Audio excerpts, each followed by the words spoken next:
Hello, everyone, and welcome to another horrific review. Flea and I are back as we discuss Happy Sugar Life. Sato Mizuka is a beautiful high schooler who has a reputation for being permissive with men. However, a chance encounter with a young girl named Shio Kube makes Sato realize that this is her first and only true feeling of love. Doesn't that sound nice and fluffy? It's a great little romance that I think everyone out there should watch. Yep, I'm of the little sweetie jar, and it's all bright and sparkly, So, right, and it's a really fluffy, cute intro tune with a I slight love hint that of intro tune. That's slight really a slight catchy. hint a slight hint of maybe like a little bit of screamo in the background. Mhm. The good stuff. So I suppose the question is, if this is all happy and fluffy and cute, why are we discussing it on a horror channel? Hmm. Hmm. Well, it's funny that you should mention it, but This has to be one of the fucking darkest series I've ever watched. This is welcome to the land of Japanese horror anime. holy We shit. we This is after a few stops and a few dummies, we've arrived here at last. like not even into the first episode. You realize that scratching in the back of your eyeballs, going, there's fucking wrongness here on all sorts of levels. Yep. It's the entire cast of characters. There isn't a single one of them that's a whole person. Every single one of them is broken. Yeah, and you're guessing. We'll start off with the end scene, basically, so you know how things are going to play out. And then the whole series is basically telling you how we got there. Yeah, gotta love, And gotta yet love. you're guessing the whole time. Yeah, it's like there's a little bit of foreshadowing, but it gives you like no hints as to how you're going to get there whatsoever. Oh man, I really enjoyed this. I covered this over 2 days. Like there's Mm. 12 episodes, but they're only like 24 minutes each. So Yeah, I watched half of it yesterday, half of it today. I actually just finished the last episode before I popped in to say hello. yeah, I had to take a break like halfway through to let the stuff digest because there's a lot going on. It's the manga runs to 11 book sized volumes.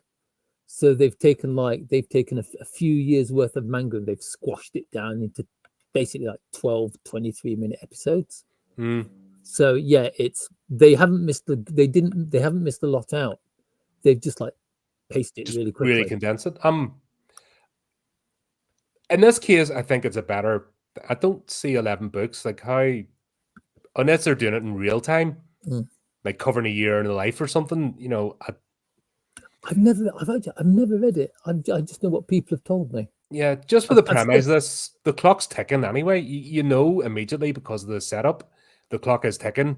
It's all going to come crashing down. There's no way this is mm, sustainable yeah, for years and years and years. yeah, but I think I I'd kind of like to read the manga, but I don't actually know if it's available.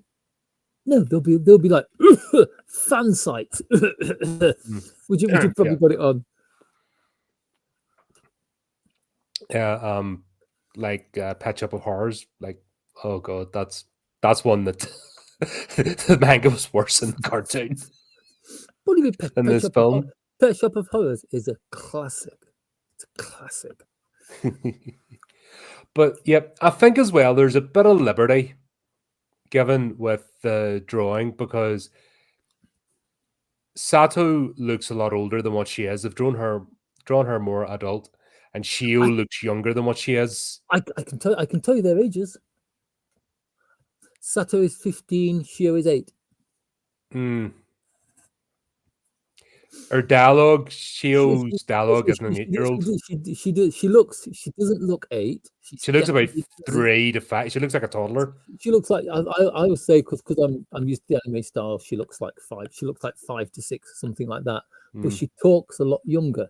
She talks like a 4 or 5 She year talks a lot younger in the open, old. but her inner monologue and her dialogue, but when she's just speaking to herself, is a lot older. Considering how the world she grew up in, though, I mean, Yeah, but that slowly gets unpeeled as we go through this. But I think At the it's kind of like start, you're just going, "What the hell's happened here?" yeah, because it's like I say when it gets moving, the anime is fast paced, but it kind of like it unwraps at a nice, easy speed. Yeah. It's like it doesn't the pace feels fast, but it doesn't reveal its secrets quickly. Mhm. If that Like makes a bit of 3 sense. episodes before the end, you've got an idea of what's happened, which is good. Mm, So it's not all saved up for a finale reveal, which would have been horrible. You know, a lot of mainstream TV shows do it, like they reveal everything just crammed into the finale into the last episode. episode, yeah.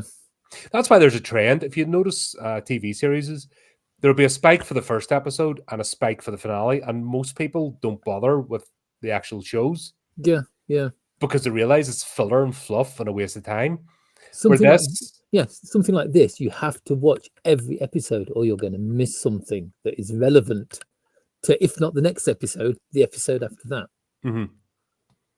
And once again, there's little plot lines and spin. It's all heading towards obviously a finale, but you need to sort of understand because certain characters come in at certain points, even though they've been referenced, and it's really pivotal. And like I said, if it had been like Western style, it would all just been fluff and feelings and corridors, and then Yeah. last episode, oh, let's try and wrap this all up, and it wouldn't have worked. But here's a perfect example. Do you know why, like on the internet, we talk about, oh, if you've got this problem or that problem, if you're broken, just get in together in a group of like-minded folks and it'll all get fixed. Yeah. Real life doesn't work like that, and this is an No. example of you don't put a load of broken people together, it's never going to end well. It's yeah, but it's I kind of like the I almost want to say the realism of it, the mentality of it. That's a better way of putting it. Because it's like say they're broken. There isn't. I don't think there isn't a single person who is kind of like happy with who they are.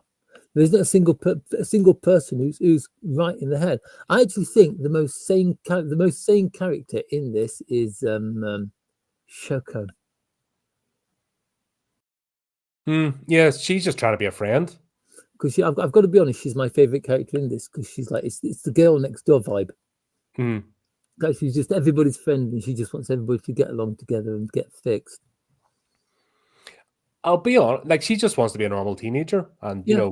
and I actually took it literally when she said Sato about, oh, I miss it when we fool about with boys together. I literally took that as as she said it, because the sexual overtones of this is really in your face.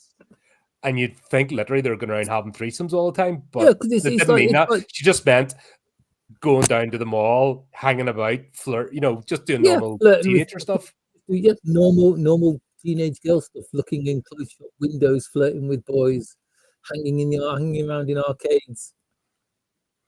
But like I said, from the get-go, that's not there's an overtone of wrongness, of just, this should not be happening. No kid of whatever age should be having to go through anything like this. And it's all of them involved. And yeah, Shoko's the only like normal person who's just living life, but she's surrounded. It's almost like she's in an island with sharks swimming around her because I think I've got to think. I think Taiyo would have been normal if what happened to Taiyo hadn't have happened to Taiyo. Yeah, he was the attempt at the heroic character, but he was broken, and he made the heroic decision. And at the end of the day, his heroic decision bit him in the arse because of his mother. So he made the noble sacrifice for no reason whatsoever. And that was, and I think even towards the end, that realization, finished him mentally anyway, and obviously there's a scene at the end where it looks like there's a chance of redemption, but at the end he ends up like I know that after it's hinted that after the end of the actual story he spends like the rest of his life in an asylum.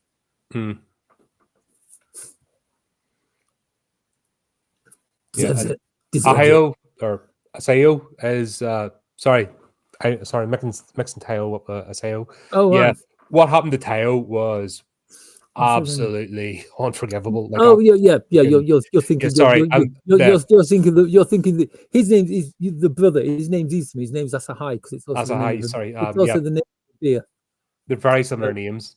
Yeah, Tayo, God, but yeah, we'll get into him. So I think we get the hint that they're at school. Uh, anyway, we know that, and then yeah they're working in this cosplay cafe. yeah. Kyoku. I don't get the name, but oh well. My mug's empty. But yeah, so it's like she's working there. She's decided she's not going to hang around with boys anymore. She's gonna get a air quotes stable job, and because she's found someone she loves. Mm-hmm. And when we see who she loves, it's a kid, like a It's basically a toddler, and it's an 8-year-old girl, allegedly. and there's a hint that more is going on that it isn't. It gets revealed that it isn't, but it's really hinted strongly. It's kind of like it's like oh hello, what have I walked into here? What am I Yeah, watching? you're like, oh god, no. It's it's kind of like the knock. You as you're watching it, you're listening for the knock on the door, like FBI, let us in. Yeah. Satu is given his impression. I'm thinking of her like a Dexter type character. She A comes. serial killer. Who I doesn't gotta say, understand human emotions. she's deeply psychotic, and it's like the way she swaps characters, the way she swaps between like nice Sato and bloodthirsty killer Sato is absolutely fantastic. You just see the life drop away from her eyes. Mm-hmm. That was the thing that did as well. The eyes in this, so they're showing you a different, a normal big baby blues, and then when they want the hider eyes, they put it in shadow. When they don't want you, they see her transforming, and then the red eyes, Yeah, when she goes like full psychotic. they're like fish eyes, aren't they? They just Mm-hmm. this like the color is there, but it's just matte. But I love the way that when they don't want you to see when they don't want you to see what kind of expression the person is wearing, they just kind of like tilt their head forward, and their hair and the shadow from it just covers their eyes. So you just see like the slit of the mouth. Yeah, it's foreshadowing as well. I mean, it's letting you know Mm. as the audience, right? There's something going on here. But she's just spending every day teetering on the brink. Like she's just one incident or one push, one shove, somebody bumping into her to pulling out a machine gun and like going on a rampage. I could never mind standing on the brink. She's standing on one foot and she's trying to balance right on the edge of it. And she's not doing a very good job. No. And in fact, Shio is the only thing keeping her grounded. If it wasn't for Shio, should have been, done. Like If it wasn't for Shio, she'd totally end up. If you think about it, it's like you don't get introduced to her aunt for quite some while. no, it's about the 7th episode, I think. Yeah, but it's like if you look at her aunt, and then if you look at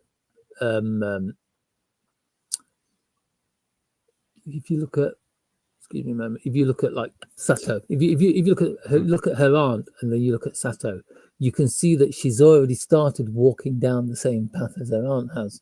Yep.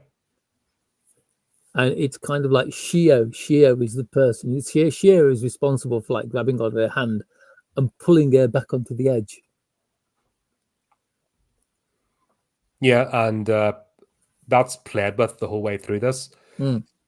And it's only like it's an interesting choice to went. Like they make you think it's a pedophilic relationship at the start, and to like really hammer that home, and then pull back from that. Normally it goes the other way, if that makes sense. Normally with these sort of shows, it would start off innocent, and then there's nothing about keeping a girl in a flat, you know what I mean? Because it's going back to a previous video. Elfin Lied did that. Elfin Lied kind of like slowly eased its way into. I can't remember the character's name, but you remember one of the characters was being abused by his air quote stepfather. Was being abused by his stepfather. Oh, the wee girl with the dog.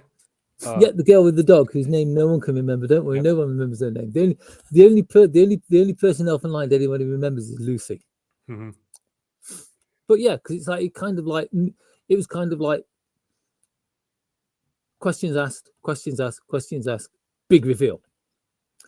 This is kind of like the opposite. It's kind of like big reveal. Oh my god. Oh wait a minute, and then it starts taking steps back. Yep. That was you thinking that, not me. You Yes, know, that was like it's like you're a terrible person for thinking that their relationship's totally platonic.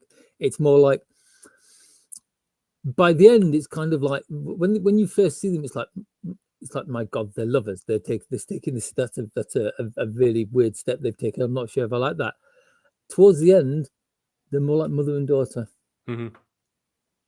or little sister and big sister.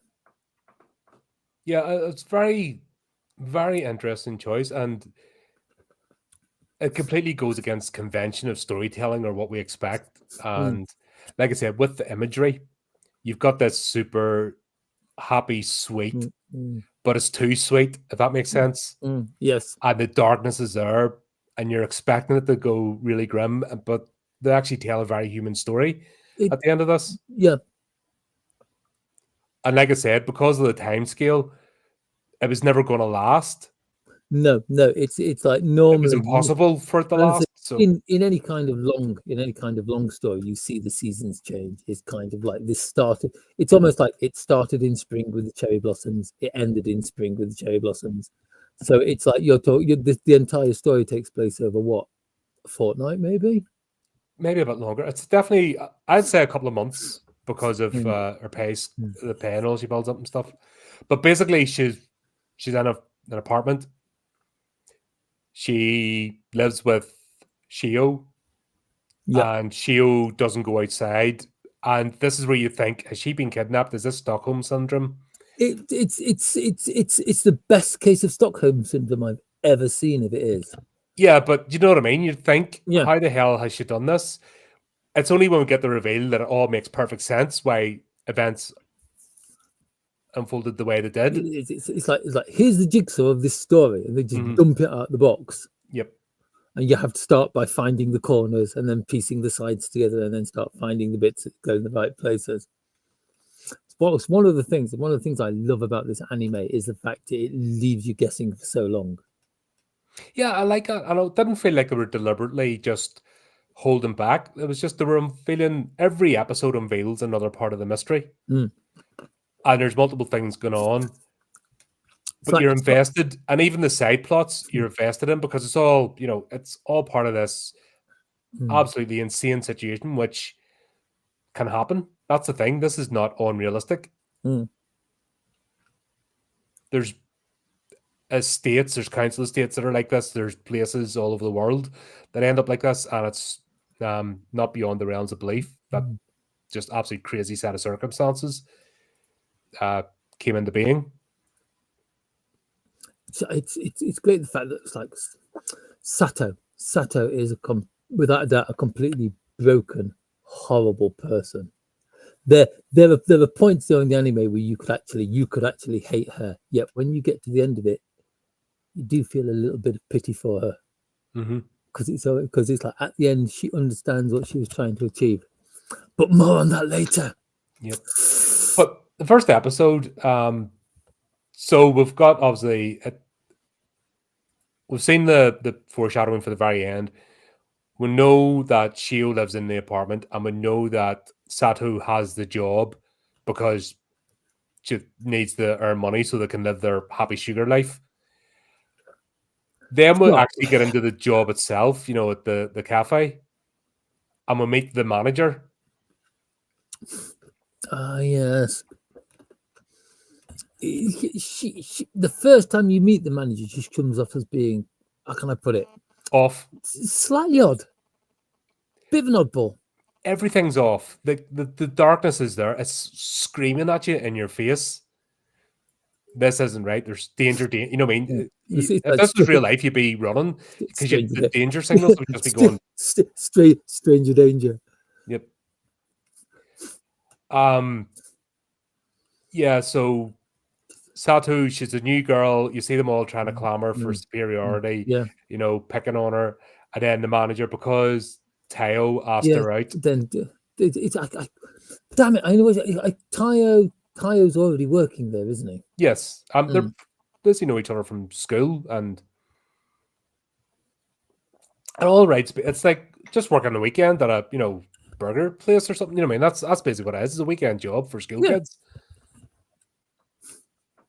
which is not abnormal in itself. So yeah, they all have to work in the same place, which is normal. It's the local schools, so they're the ones that will generally work in these places and stuff. The thing is, there are masses of rules and regulations that cover like part-time jobs for kids in Japan. That place in real life will have been checked top to toe. Every grain of dust will have been checked in that place before they started work there. But that's the nature of predators, isn't it? They know the rules, they play by the rules, and they work around the rules. And we see this with the manager. She is unreal. And you can see something's going on between her and Satu. That, oh, well, it's your fault because you rejected Taiyo. He feels bad, so he's taking time off. So you have to work all his shifts. Like, even saying that out loud and openly shows the... Do you remember Trenchbull from Matilda? God, yes. Oh, do you know why the whole thing Roald Dahl wrote was that her actions were that outrageous that somebody repeating them back home would never be believed, and that's why she gets away with it. Yeah, makes sense. I can just draw parallels between Trenchbull and the manager here. We've already kind of seen hints that the manager, though, because she asks Taiyo to go into the office so she can talk to him, and as they walk through the door, she kind of like leans against him and puts her arm around him. Yeah. And that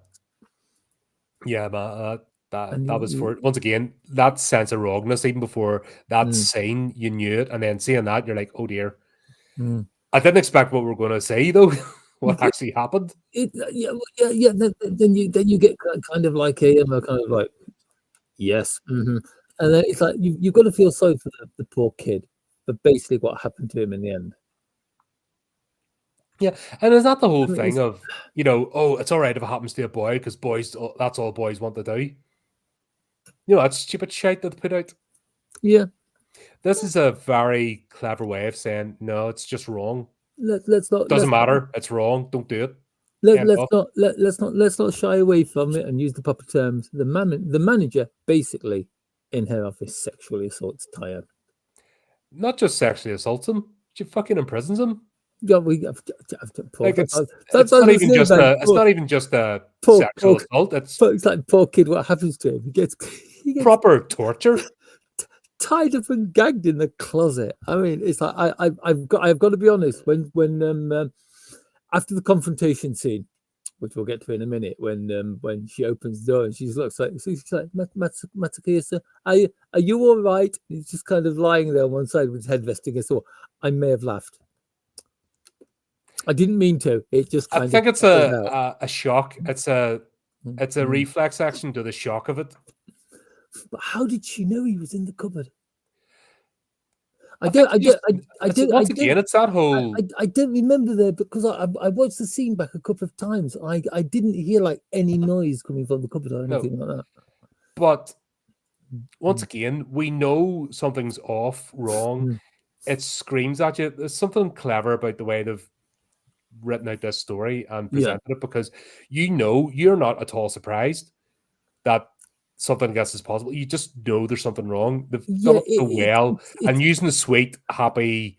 It's kind of sparkles. Like the manager. Pardon me for using the name, but it's like the manager is like Jimmy Savile, where everybody where it came out in the news like Jimmy Savile's a paedophile, and everybody just turned around and went, yeah. Yeah, what was it? What do you call him? Bridges. Jeff Bridges. Jeff Bridges.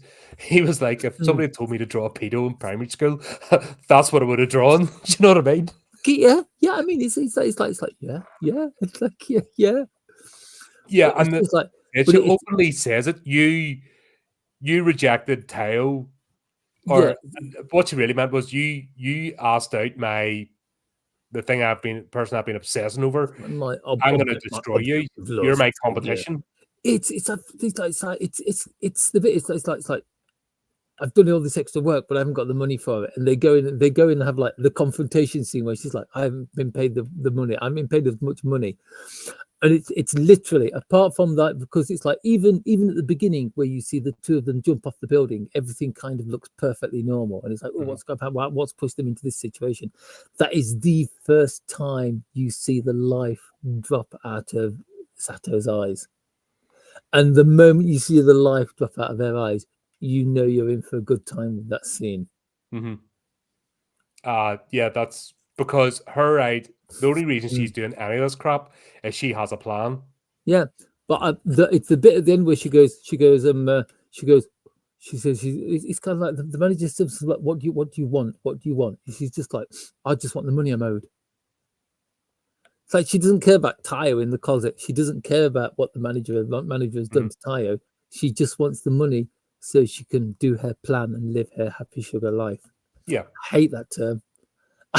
it's it works though it works here. It because the whole context is, the more, and it's back to virtue signaling and all that kind of stuff. The more somebody's telling you how a great person they are, it's a more chance they've got skeletons in the closet. Always beware of the virtue signal. Always beware of somebody being over sweet and happy. Look at Oh every God, fucking yeah. kids' TV presenter, more or less. Look at It's all the all, stuff that's come out. have you ever noticed it's always the kids' TV presenters? Well, that's it attract. If that's where kids are going to be involved, then it's going to attract those sort of people. Mm, Not all, but you know what I mean. Of course, they're not going to go to somewhere where there's only adults. That's why they go to schools and youth groups. That's why youth groups have been mm, destroyed. mm, That's why there's nothing for yes. kids to do now, and Mm, it's had the other effect that you've got broken kids with no adult interaction and no guidance, and that's why they're all angry and up the left because once trust is broken, which is what happened massively, Yep. uh, You will never get it back. you're never getting it back fully. You can repair some damage, but once that trust is gone, it's the same as a relationship. If trust is broken in a relationship, Yep. the relationship's never the same. Yeah, they Mm, might be able to muddle on, but it's never ever gone back to the way it was because that's a mm. massive thing. I've got to be. It's kind of surprising that Sato keeps working there. But she doesn't.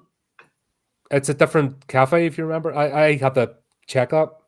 Oh, Gets another job because then Tayo turns up later and joins. but God, yeah, because So they actually Tayo, moved to another cafe. So there's loads of these about. so Tayo has a bit of a breakdown after what the boss has done. Oh, let's see. Understandable. Yeah, I'm kind of like, yeah. Absolutely understandable. Why he broke. I just don't like the way. Once again, they went overboard with Mm, the anime. That anime trope of the over hyper character. yeah. I don't think he's hyper. I actually think the fact that he's hyper is part of like his mental state. Because it's kind of like I've been sexually abused and imprisoned by this terrible woman. There's no way I can look at women now, so I'm gonna go after younger girls. One in particular. You have one in particular, And yeah, but his angel, who's going to purify him. The baseball bat wasn't good enough, if you want my honest opinion. But yeah, that was never going to a good place. just warning, a warning for Chris on this one. This is dark. This one is dark. Yeah, this is one you'll just go, oh god, it's like I You have said, it's the yeah, visuals. yeah. You have all the questions, but it answers most of them, which is nice. hmm But we'll get the reveal at the end of the first episode. We're still only in the first episode. We're Bloody still hell! only Because on the first. what an intro! What an intro to a series. Let's It's be honest. what a it is. It's like I honestly think it kind of like tails off a bit because the first episode is so strong. It's like it. I mean, it keeps the pace keeps well, but it's like there are some episodes that are way quieter than this first one. Yeah, I think everything else is just trying to explain what you've Mm, just witnessed in the first episode. mm. Yeah, it's almost like we know what you've just been through. Let's But try yeah, and fill in some blanks because basically the first episode is the whole series.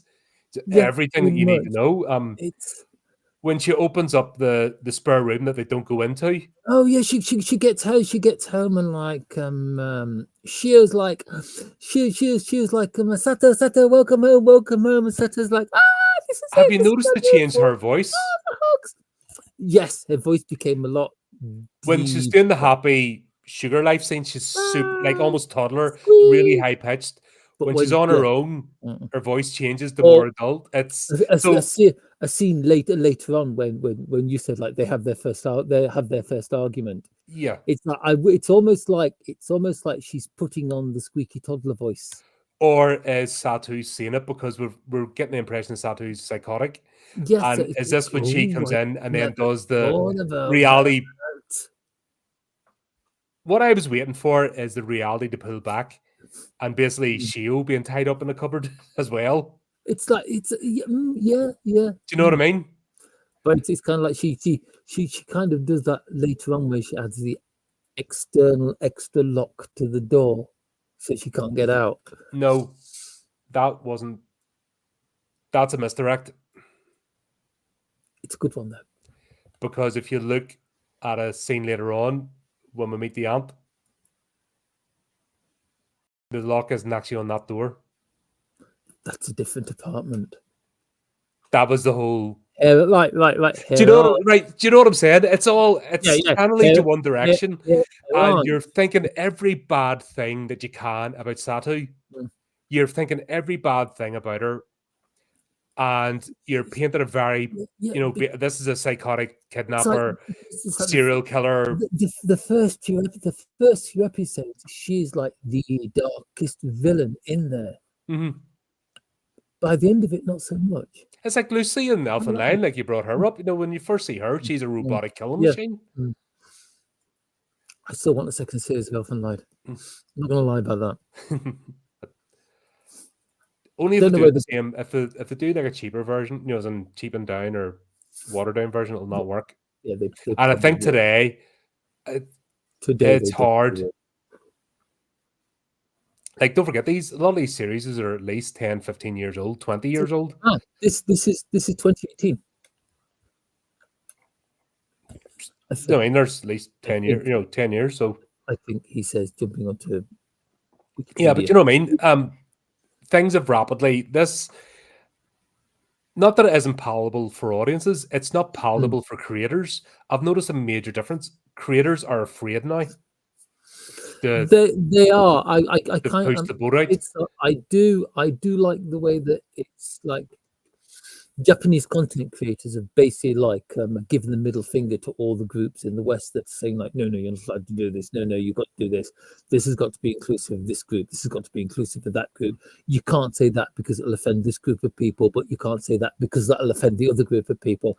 And the Japanese content creators have basically turned around and said, no, we're going to tell our stories the way we want to. Yep. And by the way, properly. Yeah, it's like you don't like it's like, oh, you don't like Happy Sugar Life. Well, it wasn't made for you, to quote a certain person. It's made for the audiences in the Far East. It's not made for the Western sensibilities. But it is as well, because it explores these are human issues, and this is what I've always made, that I don't do virtue signaling, as you know. But I can find human connections with people all over the world and all creeds. If you have the same, basic understanding or same moral values, it doesn't matter. Right? It doesn't matter. It doesn't matter what country you were born in. It doesn't matter your race. It doesn't matter what language you speak. It doesn't matter what name you call God, or whether you believe in God or not. People are people the world over. We all bleed the same color. And we all have the same problems. We all have the same. We all have manifested in different ways. We all have the same problems. We all have the crazy girl who lives in the apartment with the 8-year-old. We all have these. We all have these. Which, look at it's not just the major scandal at the moment, but look at the UK. There's been loads of stuff. I briefly worked for social services back in the day, before I went full time in the army, and yeah. I, as part of the sort of legal department, putting together and stuff for court, you saw everything in every detail. God, I can imagine. Yeah, you got to see, like, this is not fantasy. This Mm. can happen right under your doorstep. Yeah, yeah. It doesn't. It's always went on. It'll always go on. It's people. It's once again, I think that's why I'm a horror fan, because Mm. horror does not shy away.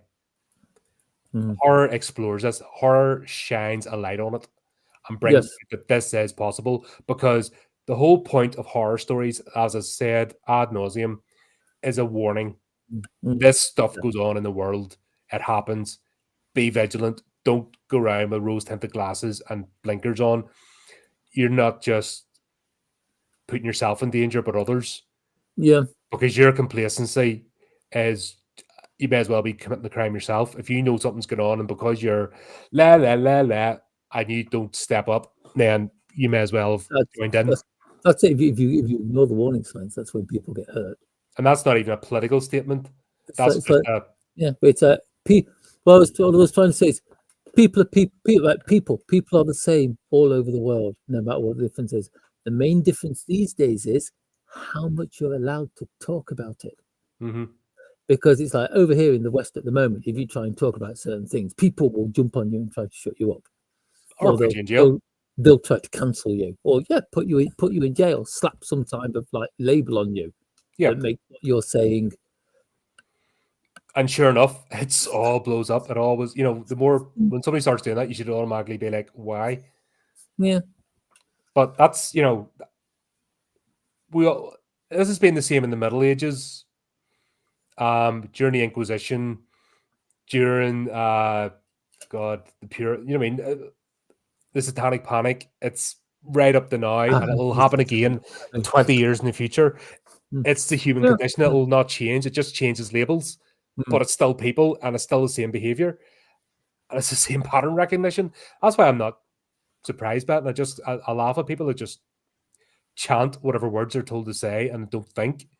So at the point now where you see a story, you just flick over and like, oh no, not again. Scroll up. Yeah. But this is just showing that this when you see everything Mm. unpeeled, yeah, it's concentrated in an area, but like again, you go to any shithole estate and this is happening. It's rampant. Yeah. It's all over. You look at the ghettos, the projects or whatever they call it in America. It's the same there. And you go to shithole town, sure enough, Yeah. it Yeah. happens Yeah. anywhere. Unfortunately. And as you've said yourself, like there's signs up in Japan, Tokyo, beware the perverts. Oh, God, it's like I right. mean, And there's legit, right, perverts running about in the yeah. streets. The beware of perverts. More of a right. Talking about because it's kind of like it's because it's like every single person at the first start you think this is a story about like a paedophile. Yeah. Japan has one of the lowest incidences of child sexual assault in the world. Would you like to know why? I would say they're material. I would say that they acknowledge it's there. They don't brush it under the carpet, and actually shows like this Yeah, I mean, it's like I mean, it's that like deal with it. yeah, they deal with it. They kind of like this kind of like there are in various forms of media outlets for people who like that. There is there's a very famous voice actress who openly admits live on television that she is a shotacon, which means she's into little boys. Well, boys, not little boys, boys. But that's not it's not a sexual term. It's been given like sex. It's like the male equivalent, what the girl equivalent of like shotacon is boys. The girl equivalent is lolicon, taken from the word lolita. Right? It's like they are not sexual terms. They have been turned into sexual terms by the West. In Japan, they are not sexual terms. Also, by the way, serious child assault in Japan carries the death penalty because they hang people. Yep, all for that. Yeah, and they do it. They do it in the way that we used to, in the fact where you are sentenced to your crime, and by the following evening you are dead. Yeah, no mess. No, There's none of this sitting on death row for like well, that's an American thing. years. Yeah. Fucking stupid. It's like bang, that's it. You're guilty. Crack, your neck's broken. You will be led from this place to a place of execution, and may God have mercy on your soul. I think that was the thing, and then Yeah. they had the just like the chambers right behind. Judge is there wearing his black handkerchief. Yep. Anyway, yes, they're sweet, There's cuddly. a thing. There's a complete difference as well between acknowledging something and saying that it's right, and Yeah, that's one thing this does is it acknowledges it exists, but it's no way is it being no, forgiven. Like, no. we'll meet another character later. But it's meanwhile at Shio's apartment, there's this one. I mean, there's this one wonderful scene where you get Sato and Shio like hugging and saying what great days they've had, and it's good to be home, and it's eating, and then in the evening, Sato puts on her cleaning gear and walks into that room. And you just see the bags and the bag, everything. the bags with the blood leaking out the bottom of them. Yep. And I love the way they use it in the intro as their bags look like sweets, little sweets, and it's Right. sugar. Have you noticed? Here's something. Here's eye for detail. Right. You see the three bags it shows you at the beginning. Each one has a different coloured ribbon. It's a different colour. Each the main three girls, Shio, Sato, and Shoko, wear those coloured ribbons. But there you go. Didn't even make that association. That's clever. It's I really like that. But yeah, they totally look like Foreshadowing, little because we know what's in the bags. What's in the bag? Yeah. And because of the way the first episode set up, you'd think she's went in and butchered a family and maybe left the wee girl alive or a kid. Every bad thought. Yes, because it's like I think it's episode 2 when it first mentions Shoko's aunt, and you're like, oh Jesus, her aunt's in those bags. That's her aunt. Who's in the bags? That was the question through this. It's like this cherry blossoms. It's spring. The weather's warming up. How long have those bags been in that room? Back to what I'm saying. The clock's ticking. Like, there's no way this is a sustainable. This is. She thinks this is going to go on forever, but the clock is ticking. Yeah. There's blood all the way up the walls, all over the carpet. There's like a slab of cardboard with like a carpenter's saw on top of it. It's like, yeah, it's not good. But yeah, we'll go on to the next one, and that is the scene. That is the click where you realize, like, oh, that's how dark this is gonna get. Yeah, no messing about. And then we'll meet the teacher in the next episode. He's actually going in school. He's just a nasty piece of work. He is. He's oh dear. It's like oh dear. What can you say about the teacher? I mean, what can you, I can't even remember his name, and I can't be asked to look it up. He was only ever called the teacher. This is quite clever as well, because the aunt's only ever known as the aunt, the teacher's only ever known as the teacher, the manager's only ever known as the manager. They're actually highlighting the inhuman characters. So basically, if you don't have a name, the father, the monster, is the monster. They actually point and go, these are not even worth having names. I say this is how contempt. The girls, Sato's friends, mention his name a couple of times. I missed that because yeah, I remember glossing over. I thought they just said, but yeah, I'm not going to look it up, because let's be honest, he doesn't deserve. No, that's why I was just getting, because they did it with the manager, they did it with the teacher, they did it with the aunt and the monster. They pointed at the characters that they're saying these people should have your contempt. So yeah, I could see the girls maybe mentioning the name. I glossed over completely because it was that quick. But he's never referred to. It's literally, it's mentioned one. It's like she said. He says, "I'd like to speak with her," and it's like such and such a son. It's like such and such a teacher. It's like oh, right, he's hot, he's cute, he's cute, he's handsome, he's single. Yeah. Yeah. Anyway, that's once again, this is a friggin' dark. It's just that first line. It's that first line you wrote in the notes. It's like, is everyone in this show a pedo? But that's because we Not then see everyone, Tao as well, and like not everyone, but he sure was. yeah, he definitely was. And then you think, but you think at this point, Satu's won as well. Mm. Yeah, I mean, you're basically, like I said, that first episode just smacks you in the face. Mm. There's no if buts or maybes about it. So you're seeing this going on. You're going, is this the way this? And I just thought it was going to just descend into debauchery, but it does the opposite, like we discussed at the beginning. It actually put no, we're not there. Step back a bit, step back a bit. Yeah, So it yeah. puts you into total shock, It's and then kind of like you're sort of brought back.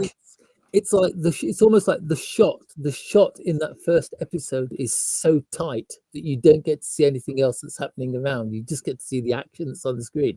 Mm-hmm. And then it's almost like as the series continues, the shot pulls back and you can see more of the surroundings.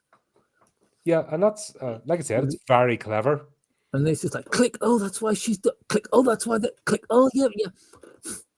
Oh, that's what it meant in the episode. A couple of fair enough. Yeah, and then it's funny because when you get to the end, you're almost, you're resigned that that's the only way it could be. Because you're like, yeah, that's the only way this could play out because shit. I don't know how I would cope in all this at that age, being in these circumstances. I was getting a point as well. I thought Satu was actually imagining Shio. I was actually beginning to think that Shio might have been a younger version of herself, or she imagined herself being a parent or this perfect love. I was starting to think that this was her idea to grasp onto humanity, was by imagining this perfect character. Kind of like she is a little bit too perfect, isn't it? It's kind of like it's almost like the show is asking half questions. It's like, do you think this is and then it doesn't actually like finish the question or give you an answer. Yeah, it's one of those shows that you can't just like sit reading a book, glancing at it. You've actually got to watch it. You've actually got to watch what's happening on the screen to try and pick up the clues to let you know what's going on. Yeah, and like I said, I was invested. That's why I really enjoyed this, because I'm just sitting, okay, here's another piece of the puzzle, right? That goes there. No, shit, it doesn't. It goes over here now. And you get it wrong a couple of times, and you're going along for the ride, and it's great. I like that. Did you just say? But I thought it's like it's one of those things where if you had to write down the story as you were going on, you'd be scribbling out more bits and pieces. I changed my notes about 3 times because I put stuff in and then I went back. Oh, no, it's not that at all, and just kept the thoughts because I was making definitive statements, which thinking, oh, this is what that's all about, and then 3 episodes later, you're like, oh no, it's not. Dangerous. I'm completely wrong. Back I go. Okay, I've completely picked that up out of context. Was that me or is it the show? And I realize it's the show. It's the show doing it deliberately.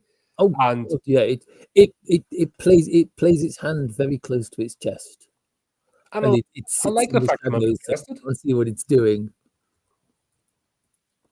That's one thing. When if something has your attention and you're invested in it and you want to find a mystery and it can misdirect you and you can get frustrated, go, I was misdirected. You got me right, but I'm back with you now. Let's carry on, and it's going at a decent pace because, like I said, nothing worse than everything saved up for last series finale reveal. Yeah, which is ridiculous. It's lazy. Was it that idiot Jar Jar Abrams story boxes? Mystery boxes and a mystery box. It doesn't go anywhere. That's crap. That's just not thinking out the story from beginning to end. And this does. This has a clear path where it's going. It knows where it's going to finish. Glorious stuff. See, that's one of the reasons why I like anime.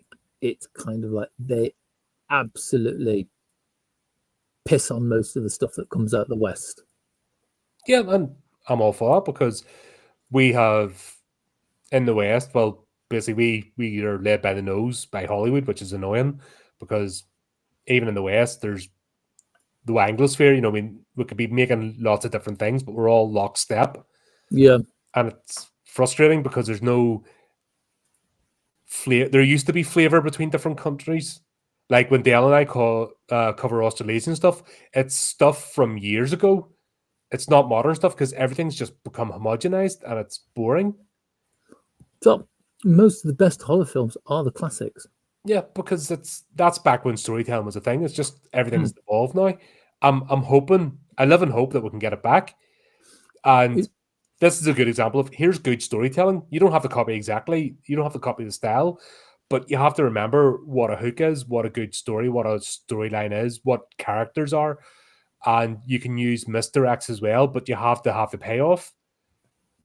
Don't save everything for the last episode. You know, that's not complicated. Yeah. But Shio's character's confused because this is one of the second episode, she flips a bit from being the super cute young girl to having her inner monologues. And that's when she ages like about 10 years. Yeah. And you realize she is a real person and not a construct, and she's not tied up in a cupboard. You know, that Sato just turns up, she's actually, this is her choice. And that's a good thing actually revealed earlier on, because it could have overplayed that. But at least we'll get to see Shio a bit, but her character is confusing at this point. She's it's like it's not until you don't actually realize just how like calculated she is until right at the end. Mm-hmm. She has moments where she gives little hints, little teasers of actually how grown up she is, but it's not until right at the end that you actually see that. When you see her backstory and when Asahi comes in to play, you see that all play out. But up at this moment, you could be forgiven, like I said, for thinking that she's been kidnapped or something. But no, this is all consensual, and she is her own person. She's not a construct of imagination or anything. She's her own thinking person. It would be so easy to think that she was just some kind of like delusion. Yes. Yeah, and this is the bit where we see that they've actually went to a different workplace, because Taiyo turns up to get a job at the new place and the manager's gone, so they've left. So obviously police weren't called or anything, just swept under the carpet, but they just moved to another cafe. But yeah, Taiyo now picks up one of the flyers that Asahi's been posting around. Yeah, and it's like he looks at that cute, sweet, innocent face, and then he sees an angel who's going to take away all the hate and fear that the previous manager put into him. Yes. Mm-hmm. Yeah, and this is the bit where Asahi gets beaten up by the thugs, isn't it? Yep, gets brought into the cafe. Yes, he does. I love their break rooms in the cafes; they're amazing. It's brilliant, isn't it? They provide lunches and stuff like that as well. It's like if you work in a restaurant, the restaurant will provide your lunch for you. And a beautiful sofa and everything. Like, I don't think I've ever been anywhere as nice as that for a break room, because it's normally just you get a stool. There are rules out there of how like managers have to like treat their staff and the things that they're allowed to. Let's just face it, we're all working in the wrong country.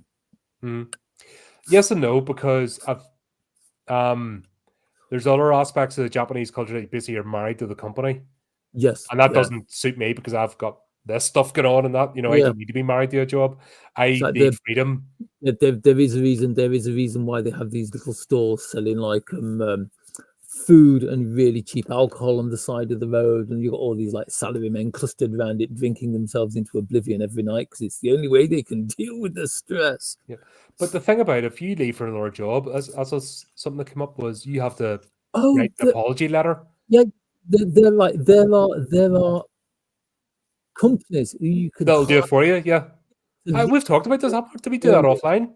We did talk about that offline. Yeah, we talked about that offline. That the fact that, so I'm not saying that this is a perfect culture or anything, because it's got its own gnarly shit as well. Like if you leave, you get a better paid job, you have to disclose to your current company what the job is, how much you're getting paid. You have to then write an apology letter and basically apologize to the current staff that you're leaving for another company. Basically, you're a traitor, Oh, and the current don't company forget, can hobble yeah, you. don't forget to buy them leaving gifts as well. But yeah, they can say like, when are you due to start this new job? 2 weeks time. Oh, we've got this project that means you're gonna have to stay here for a month. Yeah, they can hobble your new job, and They are totally allowed to do that. They can totally screw your life up for however long they want to. They can actually, some of the big companies can actually like refuse you permission to leave. that's insane. Like I'm saying, that's what I mean. I'm not sitting here going, oh, this other thing's they're perfect. They have it all right. No, they don't. Nobody does. None of us What? do. None of us have it all right. We never There's will. no such thing as perfect out there. Yeah. There's no utopia. Sorry, folks. It doesn't exist. But when Azahai turns up and he's got the flower with Shio on it and brought in because he's got beaten up, and then we see the crowbar. It just happens to be in there as well. The crowbar. Can I be honest? That is one of my favorite scenes. That is one of my favorite scenes where Shio just opens. Not Shio. Shuka opens random cupboard inside random cupboard crowbar. Because why not? Yeah. And then she just drags it across the floor towards Asahai, who's lying unconscious on the sofa, raises it above her head, slams it down, and stops literally a couple of millimeters above his forehead. But Damn, I wish I had that kind of muscle control. This could be really simple, that she's just a serial killer, blah, blah, blah. But no. And then you start questioning what's went on in the apartment. This is not simple. You know, you start questioning because you're like, no, she's not just your typical psychotic serial killer, you know, pedo, kidnapper. There's something more going on here. And that slowly starts. So once again, the initial shock, and you've got all your presumptions in your head from the first episode. Now you're sort of questioning, going, is that the case? No, just a bit more nuanced than that. What's happening? It's like if she'd just been a simple psycho, it could have ended. It's like bang, that's it. She kills him. Next thing you know, the Sato and Shio on the run. Yeah, but it's not that simple. And it wouldn't be much of a story. It wouldn't be great. You know what I mean? It would be a standard run-of-the-mill, boring story. There's much more to this.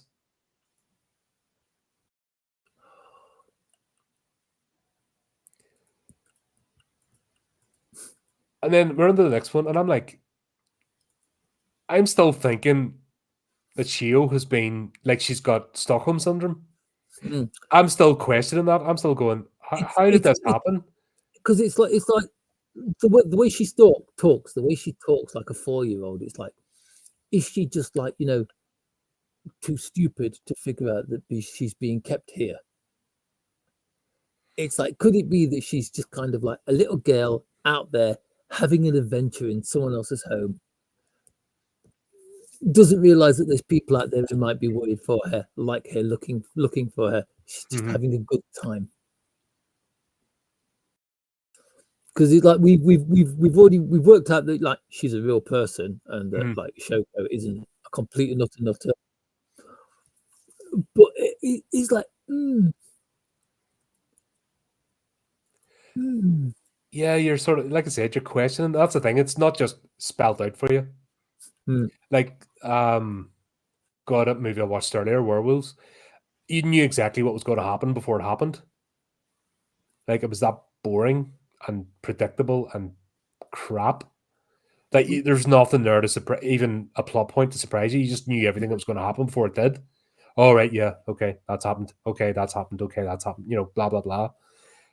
You see that with a lot of things. It's just telegraphed and there's no surprises. And you see it with trailers now. They just want everything revealed because nobody wants to have the fear of watching a bad movie that they're not going to like, because somehow that's going to end their life. Yeah, I've said for years now, you don't need to go to the cinema to watch a movie now. All you've got to do is watch the trailer because it's all the best bits.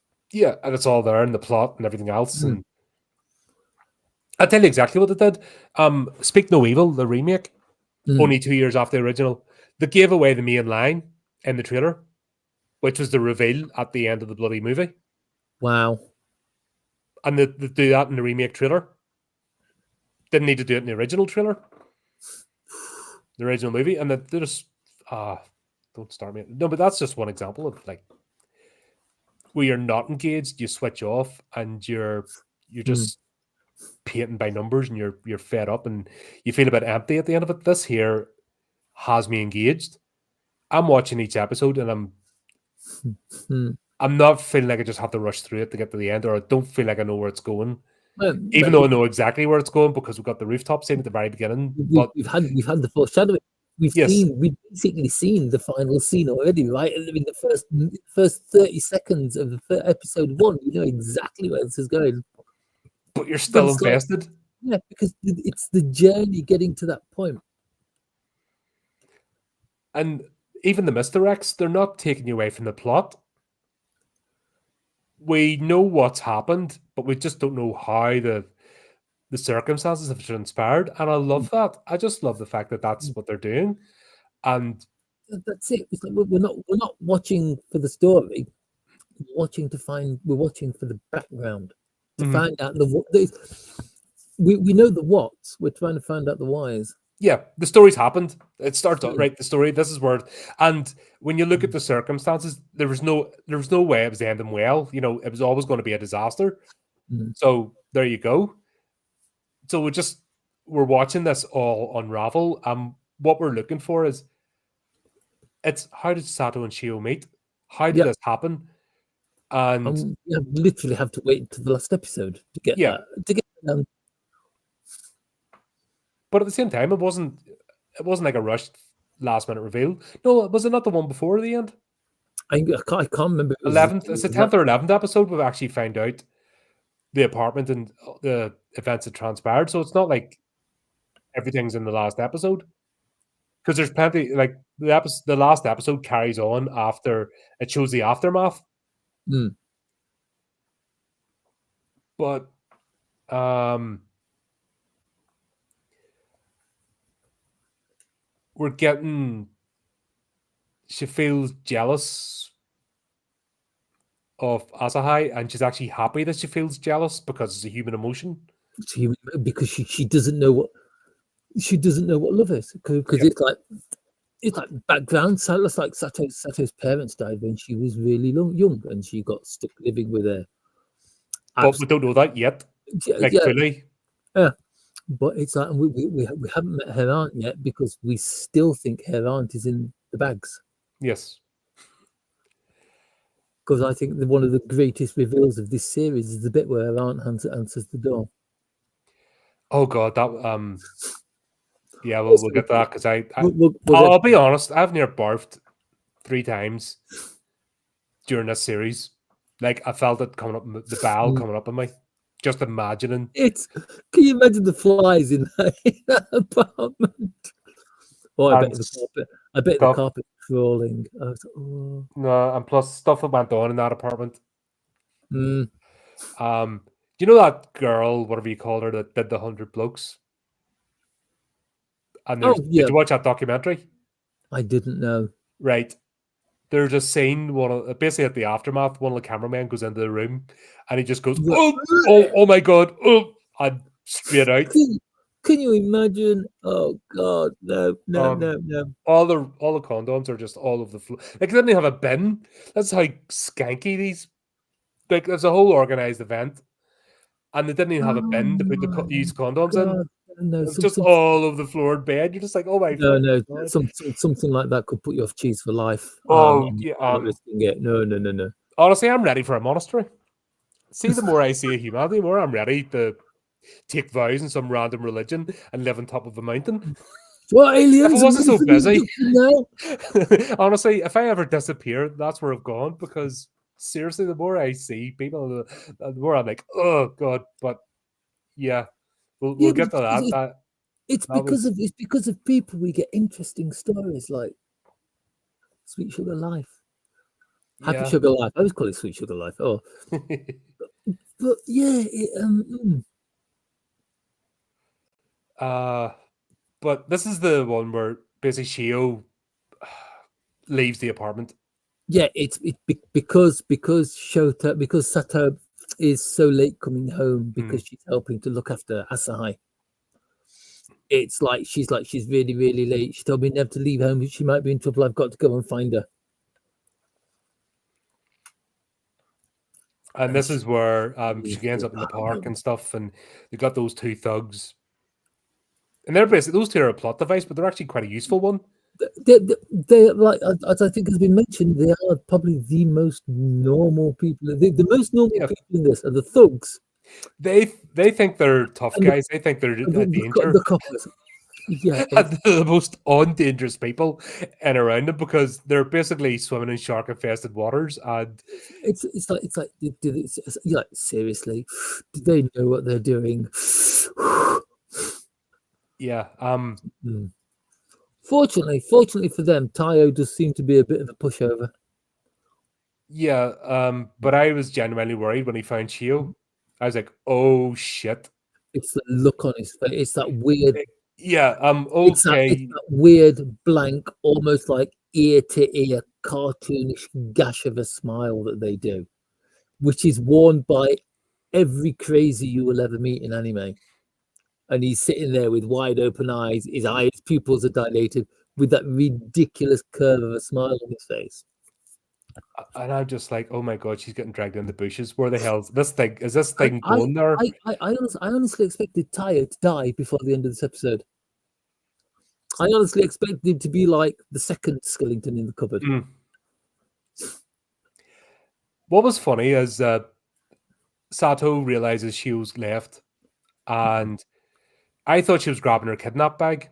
Like I thought that was a bag with her duct tape and her cord and her rope and her Mm. sack in it, for kidnapping little girls. Because you're still partly in that You way of still, thinking. yeah, it's like you're still thinking like Sato is a predator, Yes, and it's like the fact that she's got a bag ready means it's like it certainly looks as if this isn't her first rodeo. doesn't it? It really looks that calculated and stuff. And oh, Mm, I got to go bring her back. I was thinking actually, mm, what was it? Wolf Creek we covered. mm. Uh, that was it last week? No, the week before. We covered Wolf Creek, and I was just thinking that, and I'm just like, oh shit, right? It's that sort of scenario. Yeah, it's not it's a bag full of weapons, but yeah, I thought it was actually freaking her kidnap bag again. And the thugs turn up, and we'll have this weird ritualistic scene where Tao's getting blessed by Shio. Like, if imagine being a kid and some adult asks you to bless them and remove their impurities and stuff, like that'd be frightening. It's like, yes, officer, it's this man right over here. Yeah, but it's kind of like just how in like considering how she grew up, the family she grew up with. More on this later. Hmm. Just how innocent is Shio? It's Oh, like how much of it is an act?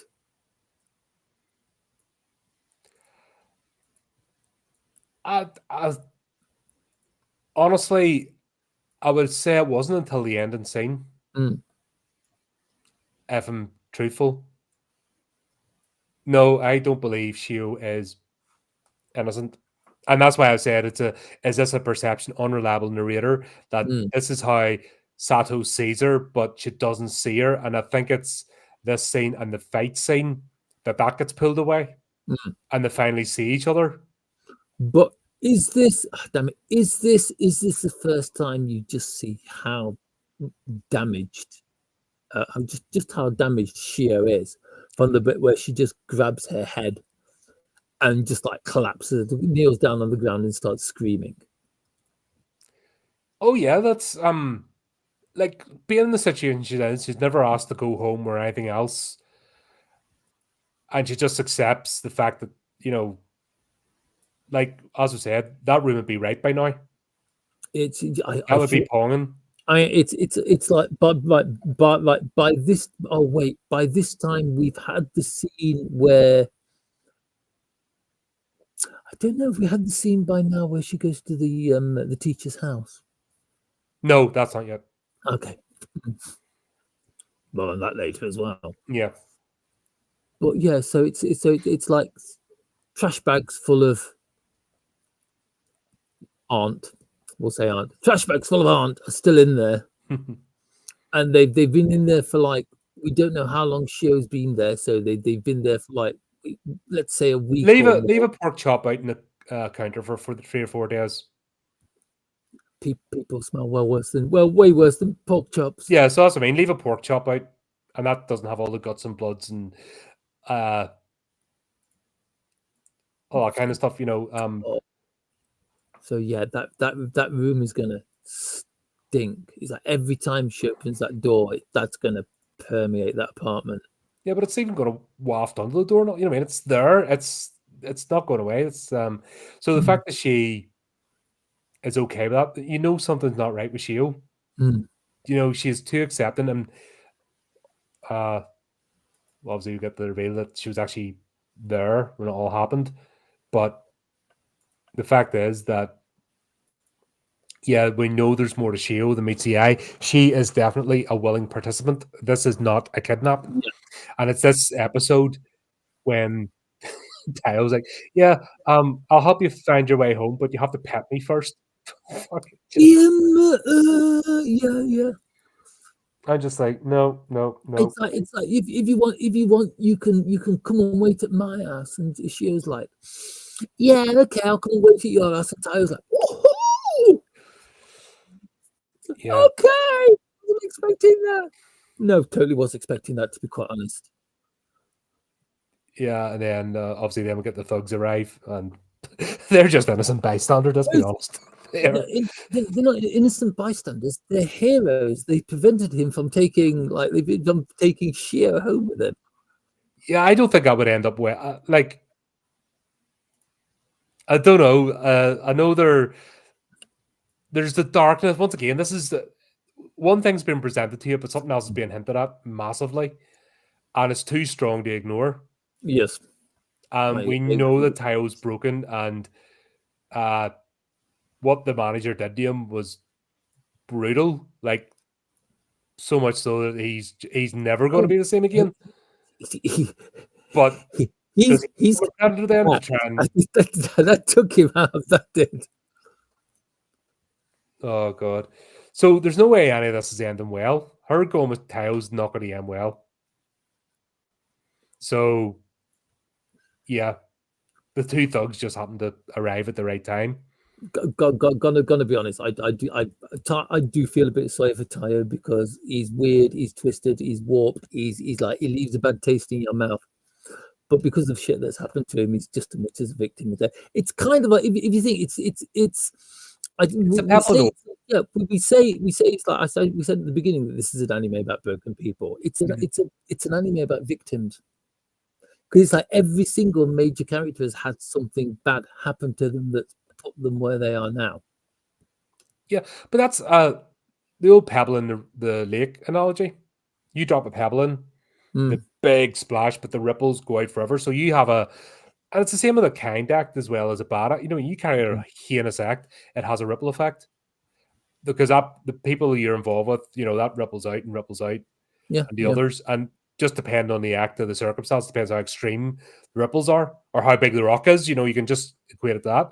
But it's the same as a kind act as well. You can put out a bit of positivity out there too, which, call me a hippie or whatever, but because I see so much of the other shite on a daily basis here on the internet, I just try to be the antithesis of that and go, do you know what? No. Let's show good storytelling, for example. It's all right to join in and go, this is all crap and stuff, and sorry to point at it, but you need to credit and put a bit of that. Okay, here's an example of what I appreciate as a storyteller. This is the sort of thing that's got me engaged. Check it out, and hopefully those ripple effects have the and we're all looking for balance at the end of the day. There is no utopia. I'm not that naive to think there is one. People were just too screwed up with doing it anyway. So all you're hoping for is to maintain a continuous balance between the horrible things and the good things, so that we can get through life. And this is showing what happens with Tayo when a horrible thing happens, and then he has the potential it just happens that it's Shio, because it ties into the story. But imagine it was some other random little girl, and his obsession became, he just had to get knocked that bit over the edge. He gets petted too hard or in the wrong, it can all go wrong. It's not good. And yes, he has the heal, but he's also, at what point does it not be the manager, the cause of the manager anymore? And what point does it become him? Yeah. We're all capable of healing from stuff, but you have to acknowledge there's a problem in the first place. And it's all that down to, I actually don't think he tells anybody about what happens between him and the manager. No, that was all brushed under. That was obviously brushed under the carpet because all Saru wanted was their money. Yeah, like you said, they went to another place, so they're working in a different cafe, different staff. Because that's where yeah, but Sui comes into play. there's no hint. There's no hint that any of what's happened between Tyler and the manager has come to the surface. There's no mention of it being closed down. It's like in the after credits bit, like she's not even mentioned. Nope. So does she just carry on doing what she's doing? I would imagine she did, just carried on, but once again, I think it's the on-said stuff that I don't think anybody would work for. The cafe would end up with a new manager because nobody would work there. It's that you could just tell how it's going to go. It's like the other girls who were working there just totally didn't seem to mind. All they seemed to care about was the fact that Sato was getting what she deserved. Yeah, it's just bitchy girl, mean girl sort of thing. Bitchy girls are just, it's all about the pecking order, isn't it? So if she's being picked on, it means they're not.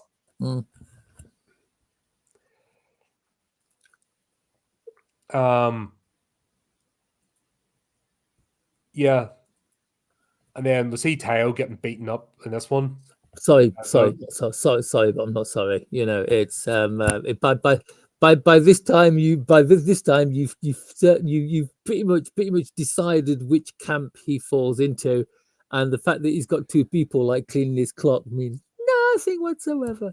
Because it's like, Shoko, isn't this the scene where Shoko runs in, sees him being beaten up, and basically goes, nope, turns around and runs off. Yep. And it's actually Sato who comes to his aid. Yeah. And that's when we realize it's not a kidnap bag; it's a murder bag. She has. Yeah, it's like she. Which I don't think is as bad as a kidnap bag for some reason. It's like to be quite honest, this is one of the parts that kind of had me going like, ooh, because it's like I'm not going to say what happens, but she take one of these guys. She's kind of like, hey boys, in for a good time. Why, yes, little lady, I may be. Taser. It's a Stanley knife. It's like Stanley knife. It looks more like a flaming kitchen knife. And it's like you just see it getting closer and closer and closer, and then the screen just goes red, and it's like, oh. Later revealed in a newspaper that a guy was attacked in the park and had both his eyes gouged out. Yeah. He said it was dark.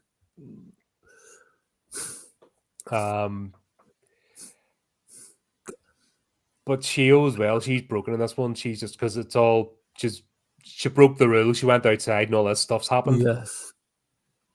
And that's just, okay, right, she's never leaving the apartment again sort of thing. Yeah. Which is when we get the second lock put on the outside of the door. We think. No, that right. The apartment they're living in is not her aunt's apartment. Her aunt's apartment is 305. The one that they're living in is something like 1208. Yeah, that's the big reveal a couple of episodes later, which when we actually meet the aunt and stuff. Because it's the bit where it's kind of like the knock on the door. Her aunt opens the door. How can she do that with the lock on the outside? Like, I do like her aunt. What a great character. Yeah, God, I could still smell her. It's like, can you imagine the smell? God. But yeah, obviously, Shio ends up back in the apartment. Everything's almost back to what it was. Tofu for breakfast, though. Yeah, depends on the tofu. What you eat with it. Yeah, I'm not a fan. I thought that was their punishment, right? You're getting fucking tofu. There you go. Oh boy, Don't ever do tofu. that again. I'm Or gonna, you, like tofu. I'm going to treat it like cheese. This doesn't work. I don't know. It's all right. No, it's not. I'm sorry. I don't like it. It's like it's all right. It's all right if you put if it's in something with flavor, because tofu ain't got none. I've tried it. I've tried it fried with herbs and stuff and all. And it's empty. It doesn't matter. It doesn't. It needs it needs something like you bulk stuff up with it. Like make like a really It's a really nice thickening agent. really It's not a food. It's yeah a thickening agent. So if you yeah drop it into a soup or something to thicken it up, fair enough. But make a soup really flavoursome because yeah because the tofu ain't gonna have any. Yeah yeah. I always think that the person who invented tofu must have been really desperate. it's a cheap food at the end of the day. No, it's a peasant's food. I just remember Mm, mm, back in the day, it was this Asian supermarket I used to go down to where mm, wholesalers, and the tofu is in with the chicken feet section. So mm. basically, Yeah, chicken feet because they yeah, use that for yeah, soups and stuff. So all the chicken feet are lined up, and then the tofu, fresh tofu in its liquid form. yeah. And honestly, you're looking at it and you think it's looking back at you. Yeah, I've tried the really rough tofu, which has got chunks in it. I've tried silken tofu, which just kind of like melts in your mouth and then evaporates through the top of your head. That's as much good as it's got. That Yeah. was all right, but that was in like this really, really spicy, really hot curry. And it was kind of like the curry was trying to like burn the tongue out your head. And then the So you can at tofu, least feel something. the tofu would like cool it down again. It's like, mappy Yeah. tofu, try it. Don't try it. But yeah, it's like tofu for breakfast. But here's the question I had, and it's becoming more apparent. This is not the ant's place. There's something else going on. Mm. And I think a teacher's asking questions and, he's doing his bits in Yeah, the because background. we're still going through like I've tried to phone her and her aunt's not answering the phone. But how do you pay rent on someone else's place? I'd like to say direct debit. But It it's you have to normally log in the accounts and stuff to yeah. change. I'm gonna say normally for big payments like that it would be bank transfer. But I mean, she's a school kid. And And some apartment you can get an apartment for like 300 yen a month. well, it's It'll be a not the shit amount. over. No, it's not the amount not paying it. It's the mechanism when it's in somebody else's name. Aha! In that question, she So, has. The like I said, if it had been it's the like aunt, you could understand. But it's you're like pretending to get the hint that this is not the aunt. You know what I mean? The it's mysteries. right.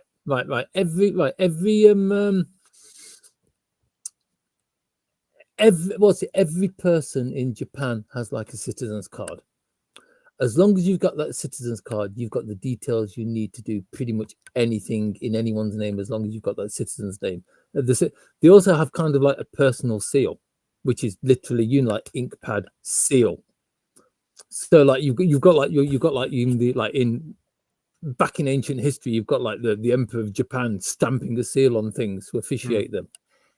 Everyone has one of those in Japan.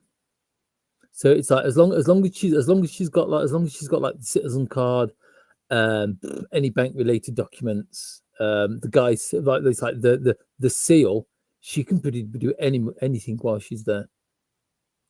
Because if she's using his seal, she must obviously have his permission to use it. It's a massive thing if you lose it.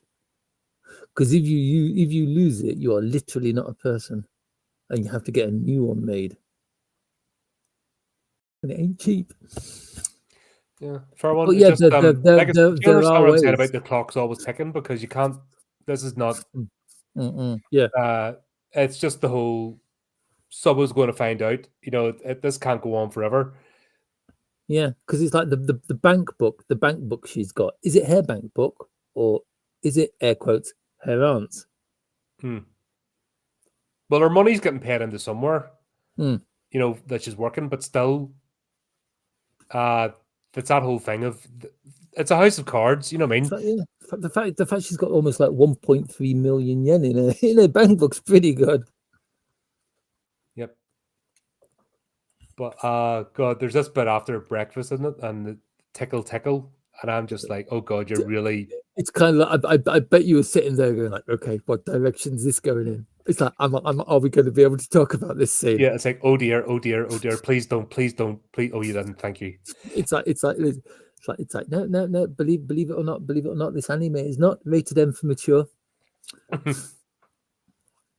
Once again, it's almost like they're playing with their own tropes. You know, anime has a bit of a reputation. Yeah. It's almost at this point, it's almost like it's making fun of itself, isn't it? Yeah, it's almost making fun of it. Going right, we're going to use this. We know we've got a reputation. We're going to use this, and we're going to mess with your head. But we're also going to tell a deeper story, and you're going to pay attention. We're not going to. Yeah, we shocked you, but we're still not going to take the foot off the pedal. Yeah, Yeah. we're dialing it back a bit because we want you to pay attention to the story. It's not a jock horror or anything, or it's not a what do you call them things? Erotic drama, or it's not that sort of crap. It's actually a story here, but they're playing with the tropes and they're playing with the borderline risque. Because many times have you seen the get close to the skirt shots and stuff, and just really it goes there, then it pulls back just in time to make you sort of go, right, okay, it's not that, but you're playing with me, like, stop it, please stop. Yeah. It's very clever. Like I said, that's what I appreciate. It's really clever storytelling. Storytelling. I tell you, the storytelling is one of the reasons why I got into anime in the first place, because it's just like Western live action kind of went through a really wishy-washy period of really bad storytelling, really bad acting, but it's kind of like Japan keeps throwing like the same standard of stuff out year after year after year after year. If you've got pride in what you do, and you've got the freedom as well to tell stories, then that's what's going to happen. Yeah, is it going to be crap stuff? Yeah, we've covered some of it. But, I think a lot of it is because there's more competition over there. Yeah, so you've got to. If you ask me to name Japanese companies that make anime, I could probably off the top of my head come out with like maybe a dozen, but there's there are hundreds of companies out there, back from like a couple of people in a shed at the bottom of the garden through to massive great multinational companies, Warner Brothers, Sony, Pioneer back in the day. There's these huge like globe spanning multinational companies are throwing this out as well. Who made this? I think the Happy Sugar Life. I'm pretty sure Happy Sugar Life is Sony. Oh, there you go. That's. I think he said back when Sony was good, because they've really fell off a cliff now. It's like over here. Yeah, let me have a look. But we've got the part now that Tayo sort of caught on to Satu, and like I said, the net's closing in. The time's starting to run out. That's the feeling every episode, that the House of Cards is just one plink away from falling over. Yes, it's the table is most definitely shaking. Yep. And then we've got Shio. She's looks like she has repressed memories, and we don't know, is this trauma or by design? That question's asked again. This is the first time we see the faceless monster, isn't it? Mm-hmm. Obviously a woman, but her face is scribbled out by whatever she has been through. Yeah, because she's drawn in the back of the closet as well. That is a very weird thing to do, I'm not going to lie. But I think that, she needs to express herself, but she wants to keep it secret from Sato. And there's, once again, this is not an innocent relationship. I would say it's interesting to think, because it's like, considering this is like their Happy Sugar Life and they love each other so much and they enjoy being with each other so much, Why doesn't Shio seem to feel that she can tell Sato about this? That's what I mean. There's a wrongness. That's Mm. why it's got you wondering what's happening. You know, it isn't what's you know. There's something deeper underneath. There's an underlying dark current, and it's just all waiting to come out. And you know that Shio is as responsible and as much of an agent in this as Sato is. You know, she's not oblivious to the world, and this is her first instance of we're seeing her backstory, how she ended up here. So this isn't her apartment. So we know that at this point. So it's not like Satu has moved into Shio's apartment and done stuff. There's another story here. So what you thought maybe initially is now out the window. And we're getting to the point of, right, okay, are we going to start getting her backstory? How have these two people come together? Because that's what we're seeing.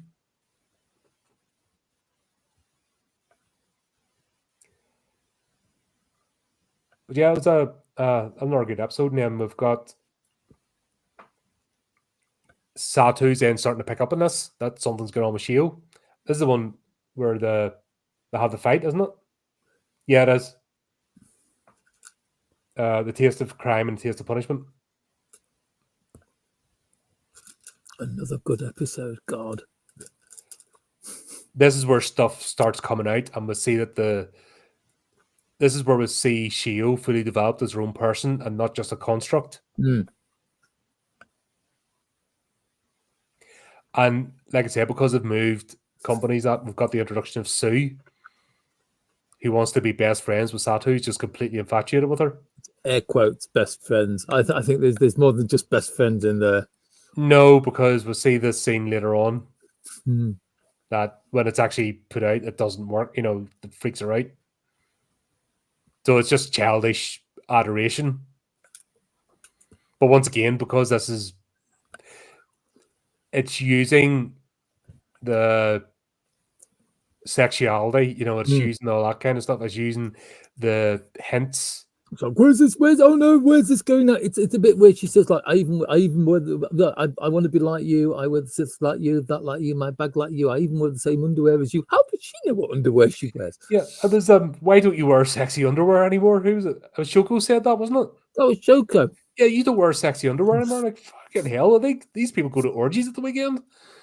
I checked their shoes. Not one of them had a mirror on top, so it's not that method. It's I know they get chains together, but bloody hell, like it's they've done very well. Like I said, this is an adult show. There's no if, buts, or maybes about it. This is an adult show. But what they've done, it's more the ideas in your head than just being straight out. Which, like I said, I appreciate. If this was just straight out an erotic drama and it was just all, you know, just basically hentai, nah, it wouldn't work. I've got to be honest. If I'd seen this and it was nothing but hentai, I wouldn't have suggested it. No, because it would be rubbish. It would be crap. There's deeper stuff going on here, and it's almost playing with us of saying, well, it's all sexual, but it's not. It's confused people who have been through trauma and don't know how to express their emotions, and it's showing the danger of how that can leave or where that can lead. And it's actually, I believe that's the story it's trying to tell us. If you don't deal with your issues, and if you don't understand, if you've got an issue or a problem and you don't recognize that and seek the appropriate help, you could end up being a very dark person, going to dark places, and it's not what you do, it's who you do it to. I don't think the problem is though. The problem is I don't think anyone in this story actually knows what the word help means. No, well, that's why this is playing out the way it is. Like I said, my whole statement at the start of you can't put a load of broken people together and expect them to get fixed. It doesn't work. And you see that on social media groups where, oh, I've got this mental health issue. Let's all join this group of the same people. And nobody gets better because it doesn't help. You need balance. You need to understand and because then what happens is somebody joins that group, so they don't want to get better because then it means they have to leave that group. Yeah. You know, and it actually has the opposite effect of what it's supposed to do. And Here, this show's here, showing that. yeah, here it's like everyone is together, everyone is staying in the same group Mhm. because of Shio. Yeah, they're all Because circling around. it's She's like the Shio, fulcrum. It's like, come on, Sato has Shio, Tayo wants Shio, Asahai is searching for Shio. Um, The teacher wants Sato. the teacher wants Sato. Sue wants Sato, and Sue Shoko wants wants Sato. Sato. Shoko is kind of like she kind of wants normality, doesn't she? She wants to go back to before Yeah, this all happened. she's kind of the girl next door kind of character who adds a little bit of sanity to this. She just wants to be friends and do the things they used to do. Mhm. And she's noticed the rapid change and things are happening around her, and she's kind of like, I don't want this. This isn't. It's not fun anymore. It's not. She senses the darkness. No, excuse me. What line is this? This show must be situated in the pervert district. But when we get the scene as well where Satu basically decides to freak out Sue by coming on to her. I mean, that seemed it wasn't uncomfortable at all, was it? No, not at all. It was only slightly skin crawling. And that's the funny thing as well. Oh yeah, two girls are about to get it on. Woohoo. No, this is dark. This is not sex. This is not love. This is power. This is dominance. This is it's kind of oh, here we go. Next thing you know, you're peeking over the back of the sofa. Is it over yet? Is it done? Oh god, no, that's wrong. Once again, wrong. It's telling you it's wrong. It's not. It's so well done though. It's like right. I started watching this series because it's got two of my favorite voice actors in it. There's like Kana Hanazawa, who does the voice of Sato, who is well known for doing like really, really cute, really, really fluffy, happy singing, dancing anime. Right? She plays like the girl next door, the romantic interest, the cute one, the sweet one, the airheaded one. Not characters like this. And the other one is the person who voices the aunt, an actress called Kikuko Inui, who I have been a massive fan of since I first came into anime. And she used to do the same kind of roles, and now she's doing the aunt. But they're using awesome career move. It's brilliant, excellent, perfect choices. And they've done it. Like I said, you're on the surface level, you would think, oh, this is great. You know, even the whole thing with Tayo, you're thinking, actually, oh, the boss wants him. Oh, he's the lucky boy. No, he's not. Oh, yes, who's getting what she wants? Oh, they're going to get it on. Oh my god, this is dark. As it stopped, Look, just like peek through your fingers. Oh god, no, it's not stopped when I've seen it. It's like everything is insinuated. It's the insinuation that makes you think, oh, is this going to happen? Is that going to happen? Yeah, and it looks like Sato is coming on to Sue in a big way. She is not. She's beating her into the ground with words. And so good. She basically wants Sue out of the way. Sue's getting too close and interfering. So, funny enough, Sue quits her job. And that's the last you see of Sue for a while. Bye bye. He's like, see ya, bye. But we'll also get the bit where Shoko decides to visit Tayo. Yeah. And which is when we discover that his room is plastered with missing posters of Shio, and they're on the walls, they're on the floor, they're on the ceiling. Yeah, but it's hinted as private one for under the covers. Yeah, the one. And you're just the one he was sniffing. Yes.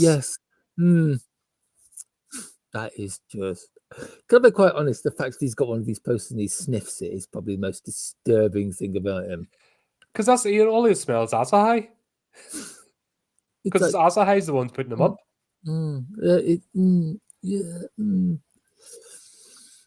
which is funny enough because No, Asahai disappeared for like 2 episodes, and then Hmm. he comes back in the next one. But Yeah, but it's like, yeah, he's like, but it's the things that Tyre is saying, the things that make sense to him. And it seemed the things he's saying seem quite noble until Shoko takes a step backwards and steps on that picture. She steps on one of the posters. She literally steps on the picture of Shio's face. yep. And he just starts screaming. Back to what I'm saying, he's only one step away from dragging some little girl into the bushes. Because you think about it, if somebody's that Mm, intensely deranged and mm. that, But what he happens when only Shio doesn't agree with him or doesn't he look like the angel anymore? you can see he only wants. I mean, that's just it. It's like he only wants the angel, but the angel, unless he's depending on deep his delusions, his angel isn't going to be the angel because she's going to grow up Yeah. and she's not going to be as pure. But we saw the previous episode where Shio and Sato Mm, fall out, yeah, but they come to an understanding. You're not going to get that with Tao. Tao mm. is broken. He's just going to see it Yeah. as a betrayal or a demon, or the angel will become a demon, and he'll Mm, just that scene in the bedroom, mm. and the fact that the parents just don't It's, understand it's like what he's done. it's like I've got to be quite honest. It's like if I was a parent and I was at home and my son was upstairs and a girl was with him and a girl screamed, "Don't touch a girl like that!" I'd be through that bloody door like a rocket. Hmm. There'd be like a flea-shaped hole in the door. I'd hit the door that quickly. Yeah, that's way. But also, parents go in the bedrooms and change and lift stuff and all. So Hmm.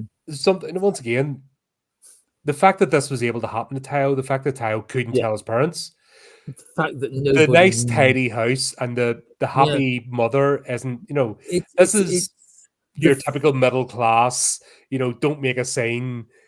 It's all about putting on yeah, the because you got facade. it's like what's it? Shoko standing there going like, "Wow, this is a really nice house. I wish I'd been born to parents like this." Typical teenager when they go Mm. to a friend's house. But it's yeah, and then it's just kind of like it's almost she's like it's an unloving house. It feels as if there's no love in that house. The fact that nobody seems to have noticed that their son is like going through a really, really bad time. Because are you telling me he's not like showing any of this kind of trauma externally, Well, he's and not he's just hiding it. keeping it all in that room? He's not hiding it. And plus, how long was he in that cupboard for? I, I presume that Sato let him out and didn't just walk away and leave him. No, but obviously he should have that. But how long was he in there before he was discovered? Was this all in the same day? Or has this been going on for a while? Because that's just there's a wee bit of playing about with time here. It, You get the sense of impending. yeah, it feels like time has passed, but I don't know because it's like I want to know what the manager was planning to do with him anyway. Now she'd like tied him up, gagged him, and stuck him in the cupboard. What was the next move going to Going to be? bring him out and play with him every so often until she got sick of him, and then probably do away with him. I mean, what's going It's the to only logical conclusion. Once you've crossed that line there, what else are you going to do? it's like how deranged was she to do that? I mean, wow. Well, I the fact mean, that she did it the fact that he's been in abused the and tied up in the yeah, cupboard, that's how deranged she is. There's no, it's I mean, there's no if buts or maybe. That's the it's fact like that even at that point, it's should that have like been 5 minutes it's in the cupboard before it's like Satu turned up, or two good, days? good, good God, madam, really? I'd love to. I really, really would love to have seen what she's like. Sitting, how am I going to handle this now? You don't accidentally tie someone up and put them in a cupboard. It's like, It's whoops, sorry, oops, it's things like, get out of hand. it's like, Oops. whoops, sorry, officer, I slipped, and the next thing I knew, he was naked and tied up in the cupboard. Yeah. Like, certainly, madam, whatever you say, she's going to swing. It's. I tell you, the moment when she opened the door and he was kind of like there in the corner of the cupboard, I actually laughed. It's like it's like one of those things where the first time you see you laugh, you feel quite bad for laughing because the kids who've been like been to a really bad place. But later, a few sentences later, when you see it being beaten up by the park, you laugh again, but it's for completely different reasons. Yeah. The first one was shock. It's just the shock of it. Going, oh bloody hell, it went there. That's how far it went. Oh shit, that's yeah. Mm, But the fact that the parents have not picked up on this at all, mm, and he's not went to work, he's not went to school, and he's it's like it's almost like like you see this in quite a lot of animes. It's like the son or the daughter stops going out, stops going to school, becomes an absolute shut-in, and the parents do nothing. mm, It's another massively used trope in anime where someone becomes a shut-in. It's a parents' family, not interested. Just let him do it. and you wonder if that's is that a cry for help? Culture wise, is that something that's like written in that it happens? I don't like failure. It's Japan is one of these like failure is not an option Hmm. cultures. It's like you try your parents try and get you into the best school you can. While you're in school, you're being marked and graded and tested through the entire way, and it's like at the end you have to have a score that is high enough to get you into the best middle school you can get into the best high school you can go to get into the best college or university you can go to get the highest paid job. Once you're in work, you have to succeed, and try and get as high up the corporate ladder as you can. If you fail, there is no safety net. Yeah, that's not. And it's kind of like I think it's absolutely shit that parents are actually willing, like, well, he's failed, but what did we expect? Let's just ignore him and let him stay in his room. Yeah, but I think this type of art, anime, and most is sort of a cry out about that. It's a method of expressing it, and I think that's why it is the way it is, because you've got such a rigid culture. That's why this is so off the wall. Or most anime is off the wall because it's sad. I know some great animes about the subject, but none of them are horror. Mm-hmm. I don't know. I can imagine it's another time. But yeah, Asahi, he's like being pasted. He's almost going about the place. He's not good. He's almost at the end of despair. He doesn't think he's going to fight. Yeah, you get a lot more. You find out a lot more background about Asahi. And the fact his father was basically a monster who like beat the shit out of him and ripped his fingernails out. Yep. Oh god. That made me cringe. It's never somebody falling off a bridge or getting your arm broken. It's the little things like fingernails or it's like the extremities, because you've had that happen. It hurts more. And it's, I might have catch myself on a machine once while I was at work and ripped a fingernail. I can guarantee that will put you on the floor. It's not a pleasant experience. No, something stupid like a paper cut. You're like, ah. But oh my god, it wasn't just what it is. It's not painful enough to trigger the body's defense. So if you like I broke my foot last year in my arm, and I fainted because it both happened at the same time. Ooh. So my body instantly went into right night. Yeah, that's what the paramedics said. It was basically the shock of the the two breaks that you basically fell over. That was it. That's fair enough. When something's at a certain level, your body triggers in mechanisms. But if something's small like fingernails, it's not enough for your body to trigger the defense mechanisms. So it's more painful, and it can be used, and it can be graduated. Like you've got 10 fingernails, so you can pull at them and go to other bits. That's it's the bit slightly later on though, where it's like, if you haven't got any, if you haven't been out to the shops and got me some booze in 10 minutes, I'm going to beat the shit out of you. And as he's walking back, you see it's like every single one of his fingers is missing his fingernail. Yep, you see the way they drew it wasn't blood, but they drew the red sort of as if it was painted over. One thing they do really well here, it's really crisp, clear animation and drawing. And they do show some blood and gore, but when they're trying to, I don't know, show the feeling, it's they use almost like crayon drawing over the Yeah, top, like it's it's like more crayon. hinted at. It's It's just not the physical damage they want you to think about; it's the emotional damage. Yeah, because Like he's like the like you face say, of the monster. he's at the end of his tether, Mhm. and It's the monster being the face is scribbled out, and there's yeah, no dialogue, but it's like radio static. They've used that for a couple of characters. yeah, And it's not what they're trying to demonstrate is the emotional of you shutting down emotionally because you're being overwhelmed. yeah. And I think it's brilliant. I think it's so cleverly done. It's a fantastic piece. It's a fantastic piece of anime telling. Do I want to call it? It's not like it's not a delicate story, but they're trying No, to no, tell it no, as no. God, best it's as they dark. can. But it's like it's around this time or the next episode where we get one of my favorite lines from Hasahai. He's saying how shit his life is and how bad it is, and what a completely evil bag of wank his father is, and then he just comes up with the line. Then one day, the monster died, Hmm. and he literally skips out the door. And everybody watching the anime is just like, good riddance. Yeah. And we never see anything super. Like I said, it's all hinted at in the aftermath. But that walk, and you see the crayoned over fingernails. So you're not seeing dripping blood, but you're seeing crayon because it's showing emotional damage.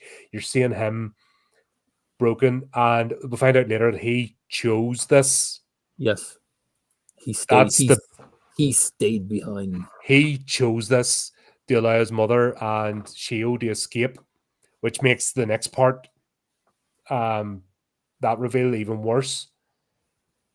But then we understand Shio indirectly. Hold on a minute. Shio only has to live in a perfectly clean, pristine apartment with the crazy girl and the corpse rotting in the spare room Yeah, compared to what she's been brought up with. compared to what she'd been brought up with, because it's like look at the house they lived. Look at the house they lived in. It's like everything was dirty, everything was ripped and torn. Yeah, and just depression, misery, and yeah. So now you understand why Shio's where she Yeah, is. She's yeah. not Like, a kidnap victim. it's like clean house apart from the smell. 3 meals a day, as many hugs as she wants.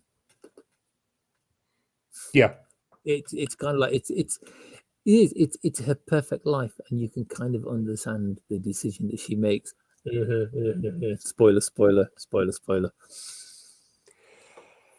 but then we ask as well because that's we see the thing with the father, and then the mother, and we're like, okay, where's the mother now? Which gets answered later on. That's another question comes up.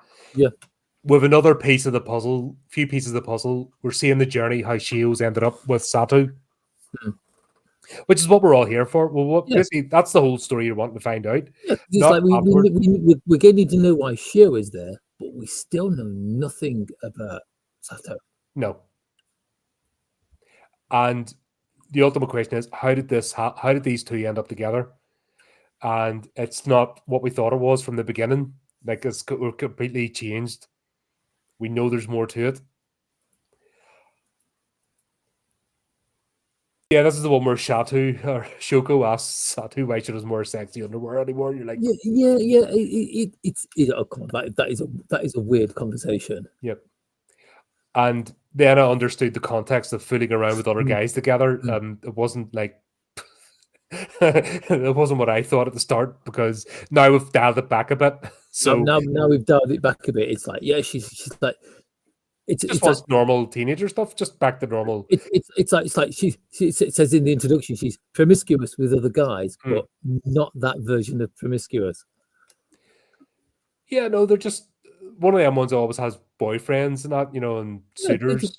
But they're just like they're teenage girls being teenage girls. but we understand obviously later on they reveal the aunt why Satu is more comfortable or free. You could after you meet the aunt, you could totally understand where a lot of Sato's problems came from. because that is like I think that is like the biggest reveal of a character in the back. But that's the next episode, isn't it? Yeah, because We this meet is the we meet teacher's been Sakurai. following her, That, and that teacher, it's like that teacher. It's kind of like the teacher as well. The teacher kind of like disappears for a while and then comes back with vengeance. mhm. Well, he never went away. Just that we're focusing on other parts of the story, which The, I the, think the, this all takes place over like 4 or 5 yeah, weeks. That's about a yeah, month. I guess. It's not And that. again, is like has he been? Okay, has he been gone for several weeks, or has he just been gone like a few hours, a Mm. couple of days, maybe? I mean, there is no. I actually I like the way that there's no like fixed time scale. Yeah, because this it would have to be going on for a significant amount of time to be relevant. Because if she just had a wee girl and they were just in the apartment for like 3 or 4 days, it wouldn't make sense. So this has been going on over time, but I don't think it's been years. Mhm. Now, taking what you said about this as an 11-book series crammed into one series, um, the book has probably had it spanning years and probably went into other bit more of the practical Yeah, things to yeah. make it. It could have done. It's available. It's Mm. available. I find it in English, but yes, I can. But I could see it that they've probably added in all the little practical bits to make it believable that this has Yeah, gone over an extended period of time. I might if I can find it online, I'll have a skim through and find out. Mm. It's just terrible, isn't it? It's every time we do one of these, you end up with more stuff to read. That's fair. Do you know what? It's not a bad thing. Always having. I think the worst thing is if you run out of things to read and you've nothing to read You or watch. used to do that. I've still got the You do. first. I've still got the first volume of Vampire Hunter D to go through. Oh God, good luck. Yeah, but the teacher's obsessed because basically Satu called him out. She dominated him, and he loved it. It's I got, but we skipped that part. The bit where we Yeah. find out that the bit where she literally follows him home and finds out that he's not the cute hot single guy that everybody thinks is, but he's like he's married with a young daughter. Well, a young daughter, about Shio's age daughter. Yep.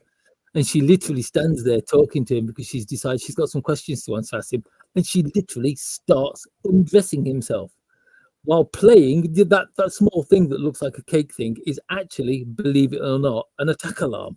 Mm-hmm. Because she used that when the first time she met the teacher. And she's just kind of standing there, and he's like, his wife's behind him, and she's unbuttoning her blouse at him. Just she's got complete power, Blatantly. What she thought she was going to do was completely freak. Like she thought she was going to replay the scene with Sue again. Yeah, but this has the opposite effect. Unfortunately, our teacher friend gets off on humiliation. It's what a great guy, isn't it? Nice to know that your kids are in good hands when they're at school. Oh, there's a reason there's a whole homeschooling movement because I do not like teachers. Like I was never too fussed on them because I don't know how I lasted 20 years in the army because I am the most unauthoritarian person you can imagine. I hate being told what to do. I had some really good teachers. One of my English teachers is the reason why I've got stacks and stacks and walls and shelves full of books, because it's like no, I'll save that story. It's got nothing to do with anime. Yeah. No, but it was me later on in life when I started working with teachers. It was freaking horrendous. You just see what sort of gnarly people they are. There's for the odd good one, there's 10 bad ones. You know, it's really not a good ratio. So I was at school back in the day when teachers were allowed to like bonk you on the head with the dictionary. Oh, mine was mine was sort of coming to the end of corporal punishment. You know, I got the slipper and all. You know, it was part of it. Corporal punishment was gone by then, but it didn't stop my English teacher from walking up behind me, hitting me on the back of the head. Oh no, my geography teacher used to give me a dig in the arm every so often. You know, hit you on the back of the head with the dictionary. How rude of me to talk while you're interrupting was his favorite saying. It was funny because his son ended up like 15 years later being one of my recruits. Like, oh, but that went well. Revenge. Oh yeah, actually no, he was a good lad. Actually, to be honest, so I couldn't really. But thick, he was a typical pampered middle class, you know, Dingbat. Oh dear, wonder what had hit him for the first couple of months. Oh dear, that was fun. But I actually liked him. But the fact his son ended up going for a pint together all the time, just talking shit. That was It's good. like, damn it, his dad's a It's funny how wanker, but life turns out. But his dad's a complete knobhead. But you know what? I really like him. no, I actually liked his dad. That was the thing. He's one of the Oh, few teachers it's who, like 'cause people like that tend to be characters, yeah. But and I it's just remember him. it's easy to get on with characters. I'd got The into a real fight. ones, anyway. No, got into a fight, and I went blah blah blah, and he's just like, tell me the truth. Yes, sir. Blah blah blah. Right. Okay, that's all I want. Don't do it again. That was it. Yeah. And I respected that. Where the Mm. ones like this teacher are just gnarly. Sleazy. Yeah, They're they're it's like, evil. yeah, I don't know what I can say about this teacher apart from the fact that I know what's going to happen. I feel sorry for his missus and his little kid. But the way Sato just kind of like plays him, twists him around her little finger and gets him to do the things she wants him to do, i.e., get rid of certain bags that are in the apartment still. Yeah, it's like get rid of After these how heavy because level of, but he does mention getting rid of it, the weight, the feeling of what was inside it, the faint rotting smell. And he's like, because he's been in the background for the entire, for all the other episodes, he's been trying to get in touch. He's been trying to get in touch with the aunt. the aunt, but he can't get to answer the phone. So it's kind of like, does she live on her own? Is there really an aunt? And now he's got rid of the bags. It's like the aunt's dead, and she's killed him. She's killed her. Which is what we all think. Well, yeah. It's been painted in fairly bright colours, hasn't it? That Mhm. like it's like they're living in this apartment, and there's a few bags of moist garbage in one of the rooms. It's a bit squishy and smelly, but would you please And it's get rid like, of these discreetly so it's nobody sees you? yes, because she can't throw it in the rubbish. She can't recycle it. She can't put it in the burnable trash. I think they're the only three ones. It's like, what's she going to do? She can't get rid of it through the normal methods. But there is, as you can see, conveniently built into the lamppost, there is kind of an incinerator. I just love one of those. Yeah, but it's but yeah, he's done that, and then he's realized that he has been played. Yeah, and he And thinks there's nothing worse than a predator realizing they've met a bigger predator. They're not top of the food chain. He's not as big a fish as he thought he was, but he's like he thinks because of like whatever this thing is he's got rid of, he's now got something on her. So what Yeah. does he do? Start stalking her. And he probably was anyway. Yeah, we probably just didn't see it, but it becomes apparent now. That he's become obsessed because she's given him something he's never had before, and maybe he never even knew he needed. A humiliation kink. Okay, yeah. Fair enough. No, see, now we know why teachers become teachers. Like I said, I just don't. 90% of teachers, no time for. Honestly, I know a few good teachers, but I know a lot of teachers have just kind of. I know a few good teachers, but I think there are plenty more teachers who've just kind of like given up and are just like pressing the buttons. Yeah, they're just going through the motion because they've been broken and more by their colleagues. Like I said, it's when I started working with teachers and realizing how much they backstab each other, and they're just nasty people. You're like, oh shit, right? I got my eyes open because like I said, I've done a lot of stuff when I was younger. That's why I'm the better broken person I am today, because I got right into community work, volunteer work, all the sorts of stuff that really at between 19 and 21, I wasn't mature enough for. Saw the worst of people, and yeah, my fluffiness about the world ended very quickly. Yeah, understandable. But we almost think we're going to get this is the reveal, isn't it? It is.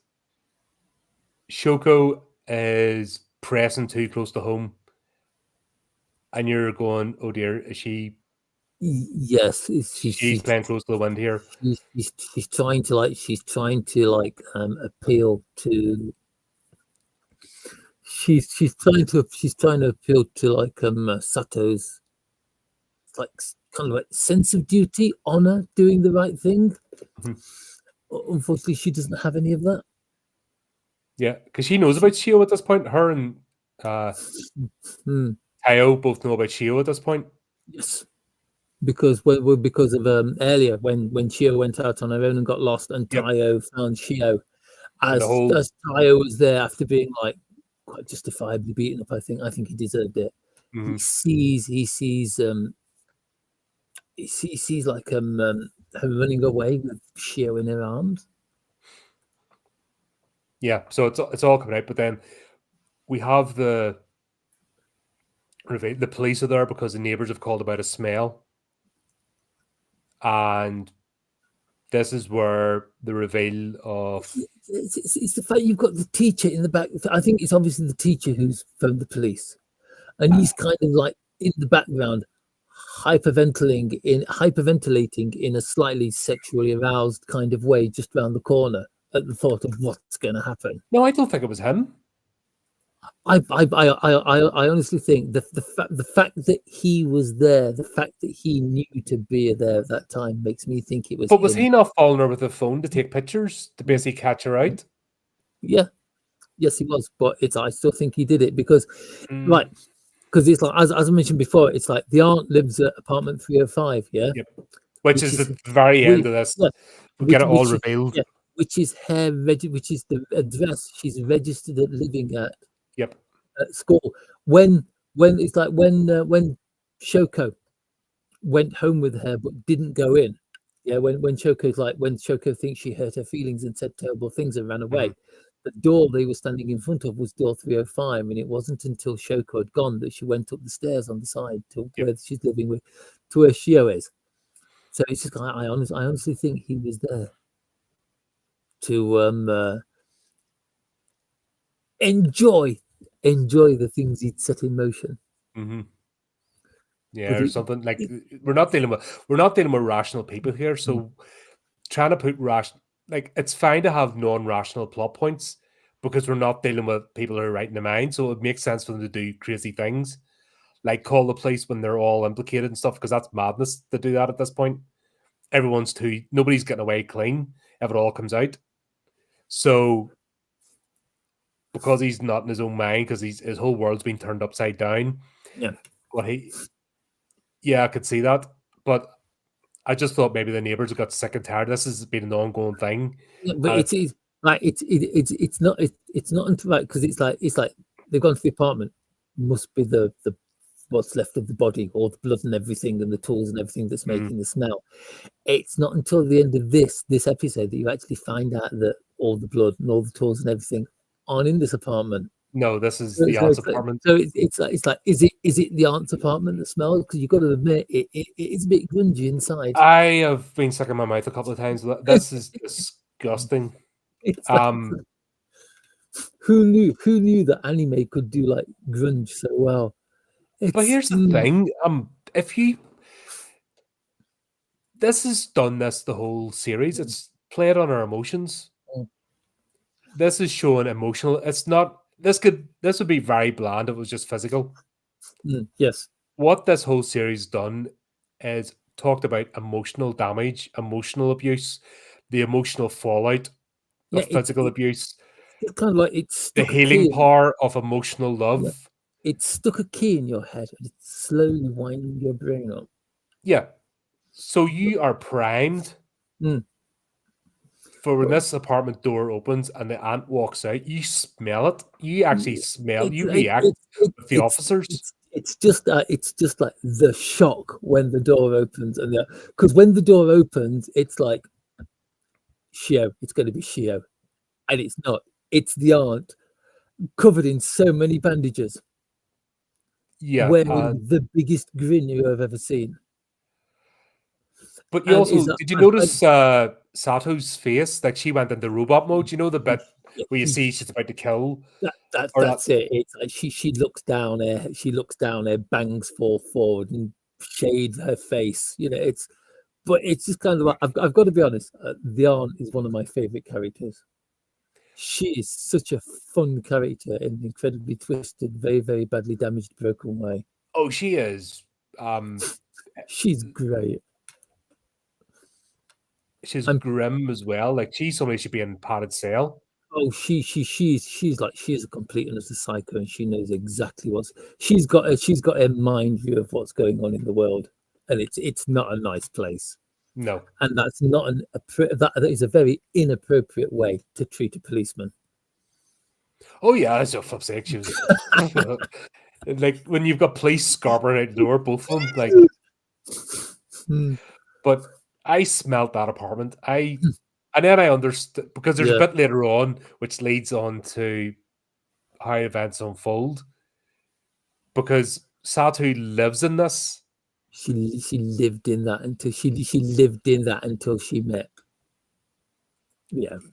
And this is her life, and you can understand men are coming all the time, customers are coming. Yeah, and it's like just when she walks, just when she first opens the door and starts talking to the two police officers, it's like, this is Sato's guardian. This is the person who's been responsible for making sure that Sato grows up in the right way.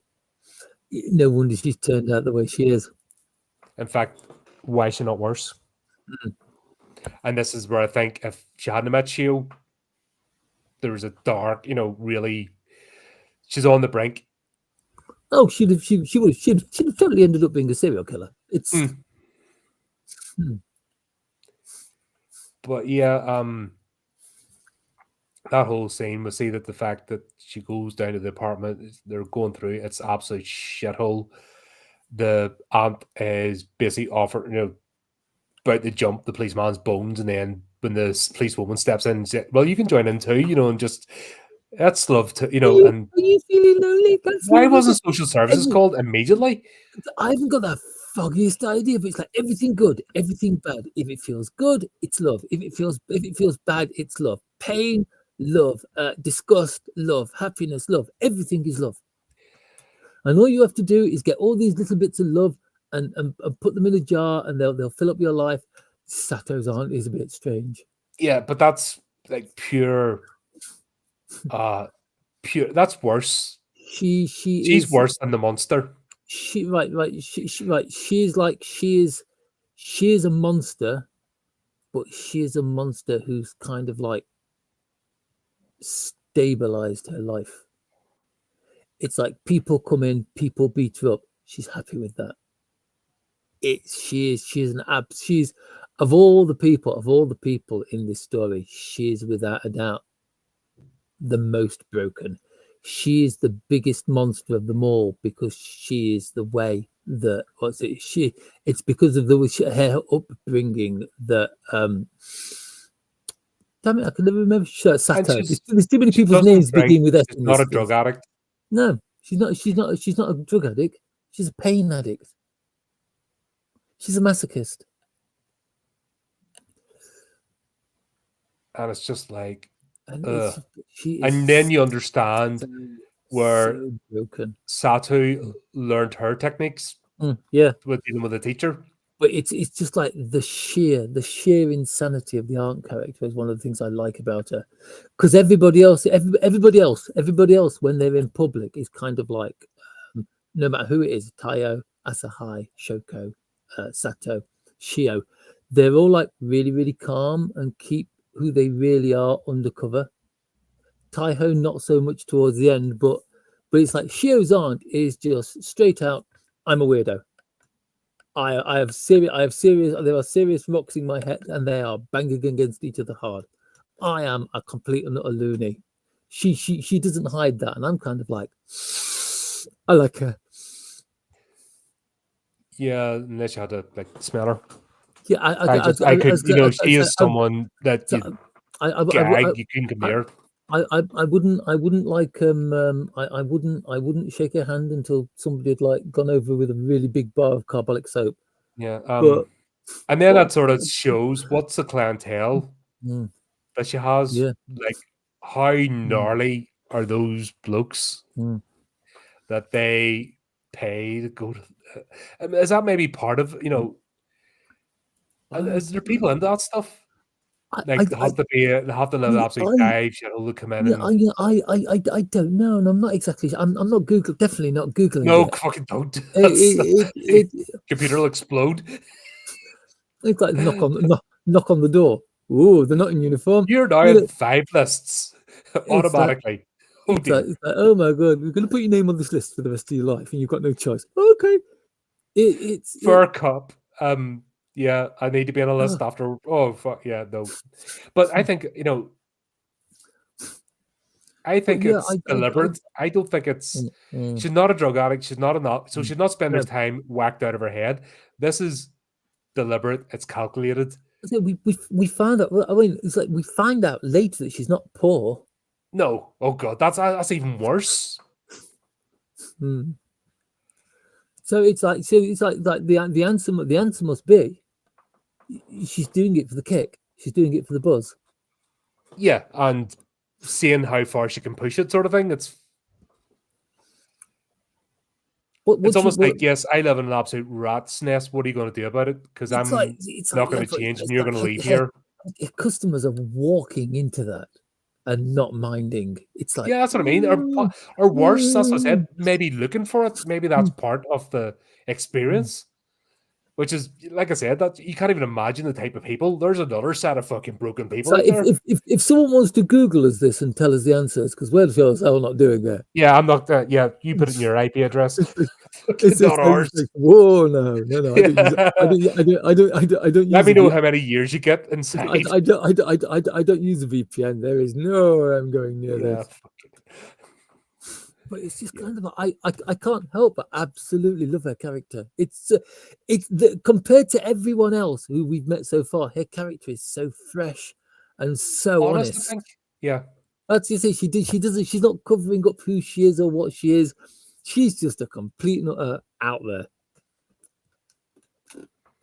That poor policeman, though. I wonder if he's still a police. Actually, no, he is because something that's said later. Yeah, Because that would kind of make if you ever question, you, am I in the right it's job? like if ever you feel the need, feel free to come around anytime. She says to the police officers as they run away. Yep. But then this is where we get the reveal then that it's actually apartment 1208 is where Satu and 1208. Shio are living. Mm, And the lock, the mm, misdirect with the lock mm, wasn't on Shio's door, it was on her aunt's door. We don't know mm. why. Maybe they both. I don't know. Maybe they both had one. Maybe the reason why they put Joe put the lock on the apart on 1208 is because their aunt had put the lock on hers. Because isn't there a scene where the aunt is telling young God, there's too many characters with names that begin with S in this flaming anime. Why do they do this to me? You think it's Sato. Shoko? I'm gonna write it down. No, Sato. It's like, isn't there a scene where the aunt is telling Sato like it's dangerous to go out or something like that? I know we get plenty of scenes where we see Shio's mum telling her it's dangerous to go out. Mm-hmm. Yeah. So that's already ingrained in her anyway. That's Mm, I don't know. It's a strange one because we know that Shio wasn't going to leave again. mm, That was enough. She went out once, and she freaking yep. meeting Tao would be enough to make you never leave the house again. People that got out there. I still want to know why his The parents in the lock in her film. aunt in it because she did unlock it and she Mm, did the secret knock and stuff. But then yeah, how does her aunt's clients come in if the outdoors locked? Was this something recently? We don't know. it's some of those up in the air questions. I mean, Yeah, it doesn't get resolved. maybe So the manga answers them better. I mean, I think that was just something. It was significant, but it doesn't get. There's not enough time to resolve it, so it got left.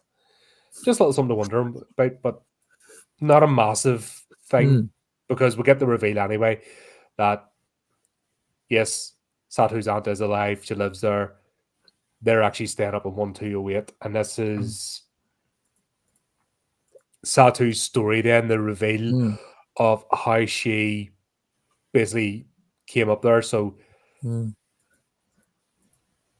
Satu's broken. Like she is a product of abuse, and she's effectively gone up to the blokes upstairs who's an artist to use his bath.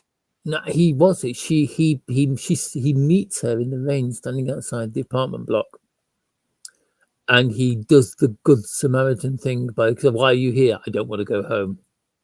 She's just standing there with that dead look on her face, and he does the good Samaritan thing by saying, like, well, come up and get dried at my place. Or at least we think's that what he says, because his entire voice line is just a line of stuff. It's just blah, blah, blah, blah. You know, it's. I kind of like that, because it's weird, but even though he just kind of like speaks through white noise. But if you think about it as well, just from the smell aspect, that would be lingering on her, be lingering on her clothes. So how is she able to be popular in school and do what she does? Because that would be, she would be the smelly kid that would get picked on. So this arrangement has come up with the guy upstairs that you could basically get showered and washed. And she offers the pose. He asks, he says, can I repay you? Is there anything you want? To which he replies, she basically pose to my drawings. He doesn't force her, if that makes sense. Because he does ask her several times if he wants to sleep with her. Yeah, and she's like, no. Or he's like, no. And she's not understanding because of, well, how does she not know anything else? It's weird. It's weird, isn't it? It's like he speaks. The only sound like the only sound he makes is like white noise, which is given subtitles. But he's probably the most human person we've met yet. Yeah, he's basically drawn her like one of the French girls. It's that sort of thing. Yeah. He's an artist. He's life artist. He probably doesn't see anything untoward apart from having a teenage girl in your house. Which maybe don't do that. If he's a professional artist, he'll spend most of his time in his studio and not get out very much. Yeah, because he's got to keep creating. He's got to keep pumping works out. Otherwise, he can't make money. But we pretty much see where this is going now. We know who was in the bags. Yeah. But we're also getting confused because it's not a straight up. Once again, there's more nuance to this.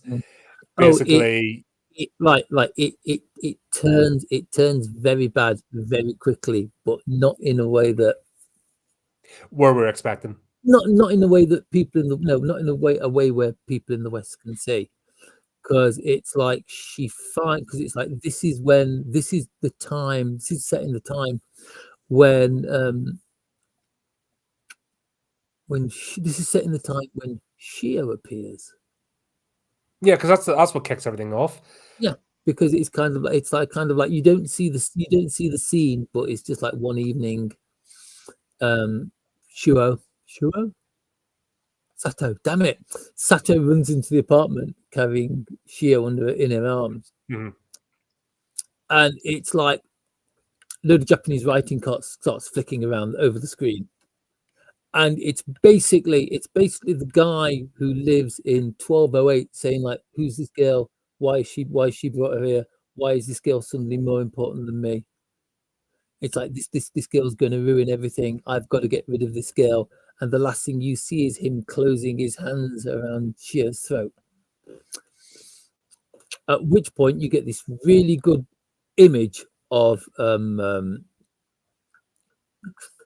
amazing, really good image of Sato smacking him around the head with an artist's easel. It was if it had been something simple as him wanting sex, she was going to give it to him. Yeah. No questions asked, because she saw that as valid payment. It wouldn't have been, it actually would have been just being careful with my words, but cleaner than what actually happened. Yeah. Because there's no way, she's a 15-year-old girl. There's no reason for him to be in a flat in the first place. Life drawings or not, fucking don't do it. You know, end of story. No Yeah. fucking line drawn. But it's Anything what between consenting adults, I don't give a shit. yeah, Crack on, but fucking leave kids alone. it's not strictly a life. She asks if she wants him to undress, and she says no. Yeah, it's right there on the Mm. right on the knuckle. The cusp. And there's raw, but there's that sense again of wrongness. This is not healthy. Mm. This is not normal, and it's really But, playing into that. I think the guy in apartment 1208 falls in love with her, but not in a healthy kind of way. Oh no, that's not, like I said. There's nothing pure. There's nothing innocent. There's nothing above board. While it doesn't go straight in, you know, what I mean, if this was just him having sex with her, you know, Mm. that would have been a simpler way. But this is going deeper. This is, like I said, this whole series, from what I see, is emotional Apartment block. trauma. There must be something in the water. It's Yeah, they need to check the plumbing in that sort of Mm. area of the city, because the prefecture, because fucking hell, it breeds them. Something's very wrong. The BBC could set up a field officer. Oh my god! Ooh! Did I hear shots being fired then? But yeah, but yeah. So Satu kills the artist and cuts him into bite-sized portions and bags him up. Because he was just going to randomly strangle a young girl for appearing, like, let's say, young girl appears to be lost. Ring, take her to hospital. It's Ring the almost police. Ring it's social almost services. No, strangle her. Yes, almost, that's the way the thought process goes. It's almost as if the artist was kind of like going through the same thing about Sato as Sato is going through about Rio. Because she's trying to get rid of anything that gets in the way of her and Rio's relationship. Was the artist trying to do the same? Yeah, and the fact the way she's compartmentalized it, like, this is unreliable narrator. The fact that her memories are full of static. They use, and once again, they use that well, and the face is blocked. You don't even see the body of the face. It's all, this is not a person. This is not, she's, whatever the hell's happened here, it wasn't good, because there'd be clear, happy memories, and she's majorly delusional. I mean, we know she's majorly delusional from the scene with the thugs in the park where she gouged that guy's eyes out with a kitchen knife, and then was like, "Oh, I've gouged the guy's eyes out. Oh God, I've done a terrible thing. Well, I've done it for Shia. So everything's all right. I'm going to go home now and have hugs and eat chocolate. Yay!" It's like there's broken, and then there's this girl. Yeah, and that's what I mean. There's nothing good going on here. What they're not doing, and I think it's just really clever, because that's why this thing crawls inside your brain. They're just not showing it, because I think if they showed it, it would just ruin it. Like that sort of weird scene in the Perfect Blue. It was a music video that turned into a sort of orgy sort of thing. Yeah. Or the fact that he took her straight away to the adult photographs. You know, that's where they show it, but it had purpose and it was in context. Yes. If it did that here, it wouldn't. That's not what this is. This is showing the deeper. This is actually trying to give you a deeper message of how wrong this is. It wants you to feel it. And I think if they showed you the physical side of way things are happening, it would ruin because what they're showing you here is emotions, what the emotional trauma is of all this, and the effects. And it's actually has more of an effect, I think, of what's been done. The fact that she refuses to remember clearly. Yeah. The conversation, there's deep, twisted shit going on. And yeah, we're not seeing the bits where she has her clothes fully off, etc.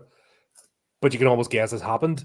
And the fact that she's compartmentalizing, despite where she's grown up and her attitude towards sex, something's wrong's been happening. And she's voluntarily going to it because it's still a better place in her brain than being with her aunt. And then we see the whole layup, basically how Shio comes into the picture. She's on a similar journey to Misery, and Just a little. Because escaping the monster was, as they put it, wasn't the end of the horror story. No. Because it makes sense. The mother was complicit. So there's no innocent parties here. The mother was just as complicit. And the monster, the father, was a blunt instrument, but she was broken as well. And doesn't mean that now she's going to be a good parent, because we saw that. And her life's actually somehow managed to be more miserable. Not mentioning the fact they left their brother behind, but her life wasn't any better for being with her mother, and it's just got progressively worse.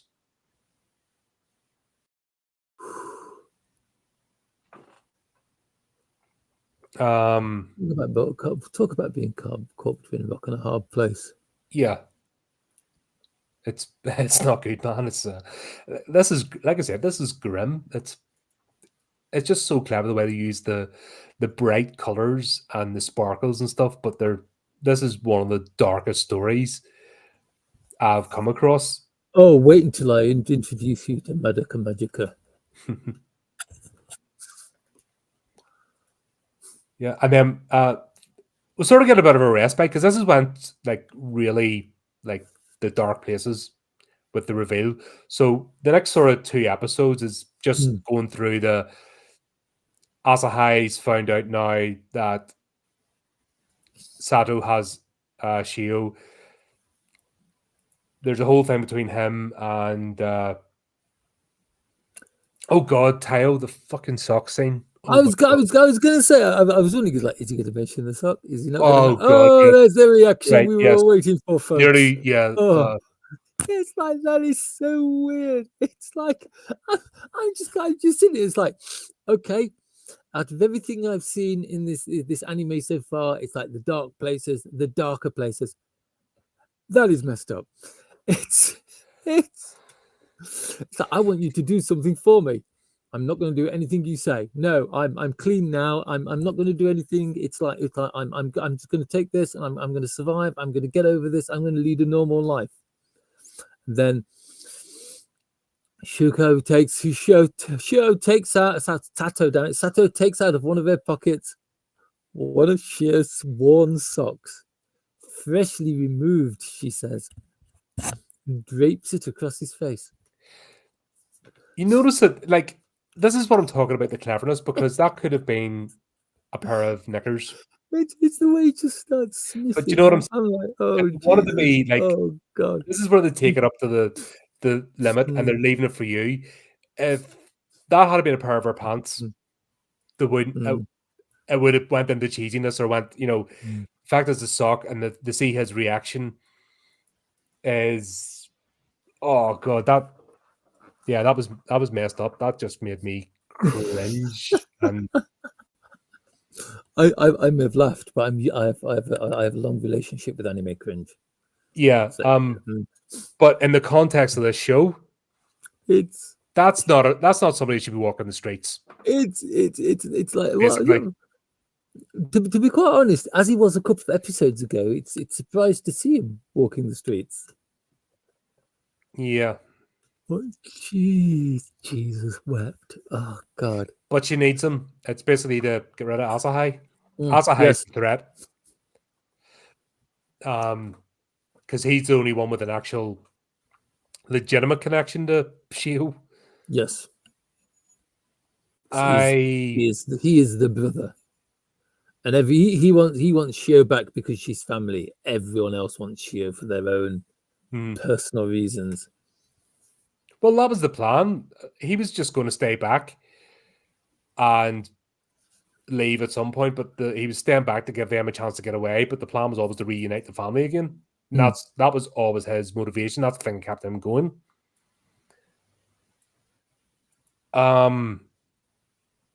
Yeah. Tao, I feel sorry for him for what happened, but he's not somebody. He should be locked up at the moment. He is not safe. He is like, he's dipped his toe in the water and he's sinking. He's discovered. He's unlocked sinking up to his knees. Yeah. He should not be in society, basically. Could he ever return to society? I don't know. But that's somebody who should not go around and that should not be able to go into adulthood. It's not right. He's dangerous. Nothing a good shotgun wouldn't cure. Yeah, brick to the back of the head, something. It's he's once again, it's showing the ripple effect, isn't it? It is. What It's like happens when you break someone. it's like the alarms have been sounding for a while, but they're getting closer and they're getting louder. He is one step away from finding another angel that he's going to drag in the bushes someday. That's just his trajectory. He is my least favorite character of this anime because he's just slimy, he's nasty, and it's the way he's kind of like justifying the things that he's preparing to do. Mm-hmm. And it seems like he's come from a sheltered life, and yeah, he got smacked in the face with reality, and you know there's predators out there, but at the same time, he hasn't become he hasn't come stronger from it. He's actually become a monster himself. So this is where he will create other monsters. He will cause damage in the world. The cycle will carry on. Yeah. But the next sort of 2 episodes are more, it sort of dials it right back, and it becomes more like a spy movie that they're, you know, trying to get rid of Asahai. He's figuring it out that there's a weird shift in pace, isn't there? I think you needed it though. I think you needed to dial back because God, this, like I said, this is when you read between the lines, there's gnarly stuff going on. It's really, really dark. And I think you need to, this is the moment the levity of just goes back to you straight up. Right, we need to get him to leave. He's going to find me, and he's trying to find her. And the sort of play cat and mouse. It becomes like a normal, like, could be a spy thriller, could be anything. I think it just needed to dial it down a notch to give us a bit of breathing space.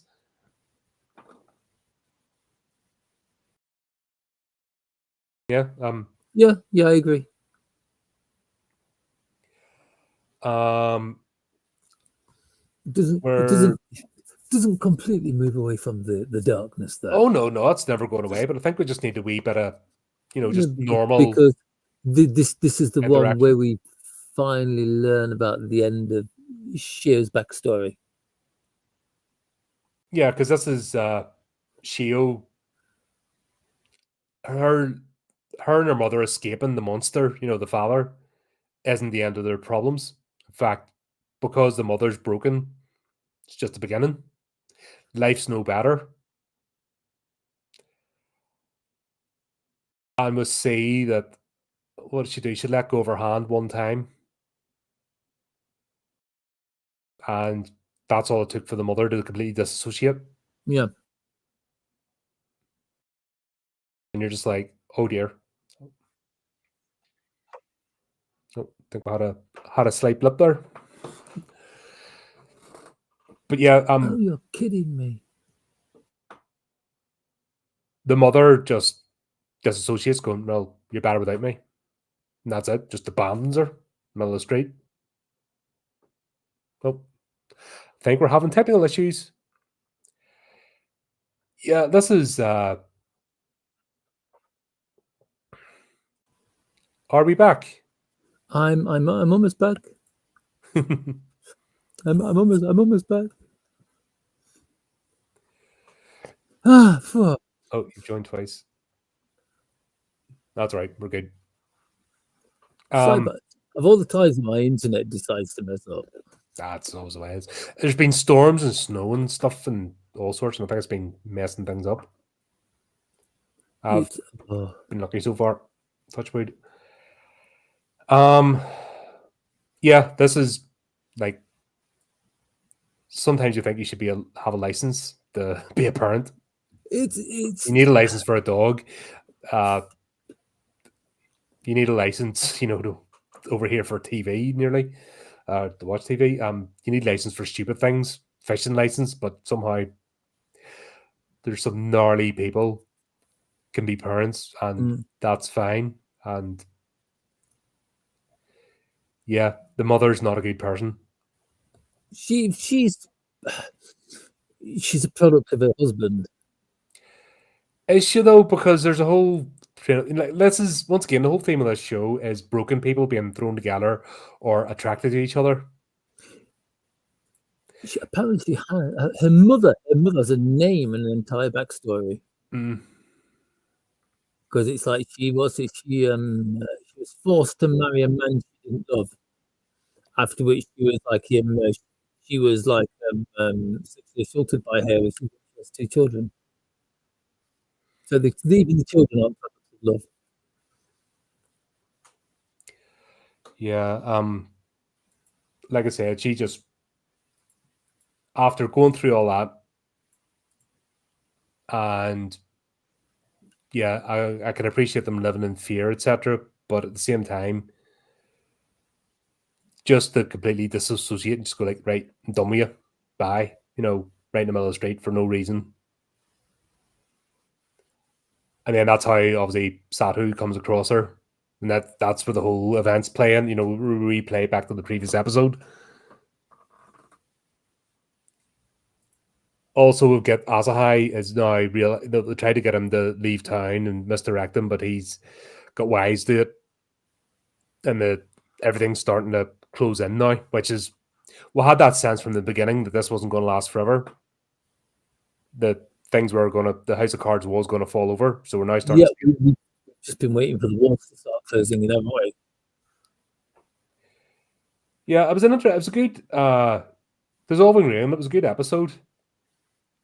What it did is just took us back down a bit. We're not getting into fluffy territory, but it brought us back down to get us ready for the sort of final confrontation and just to have all the pieces in the place. So we now know at this point, like 4 episodes before the end, the previous one, we know exactly how they've come together. We know the events that led up to them having the apartment.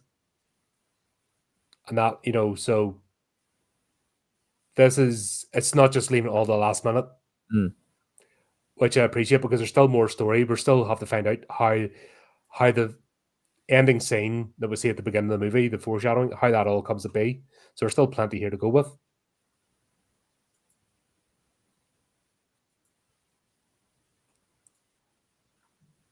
But we see as well now that whole thing is what haunts Shio, is her abandonment. I think her mother abandoned her before she physically did, if that makes sense. Yeah. It's like she was inside, trapped inside. She couldn't go out. She couldn't leave.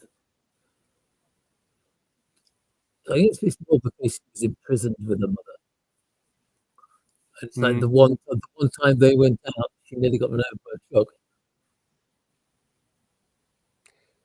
But I think her mother already, she's already down that path anyway.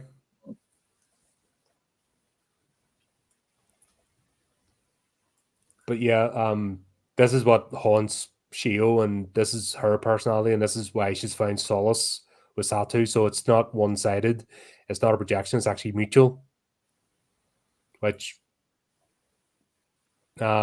makes sense. So up until this point, we just thought it was the worst case of Stockholm syndrome ever. Yeah, but it's not. It's actually they're in a better place than both of them were, if that makes sense. Yeah. It's scary, that is.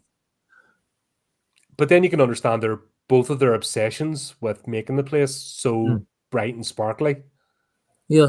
And really being, the house cleaning scenes and stuff and that, and you can understand why they've went that side, because where they've lived, they won't ever go back to that. That's a reminder.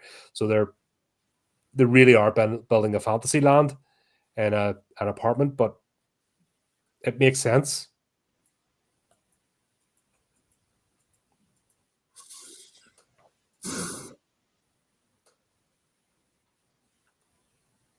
And then Shoko.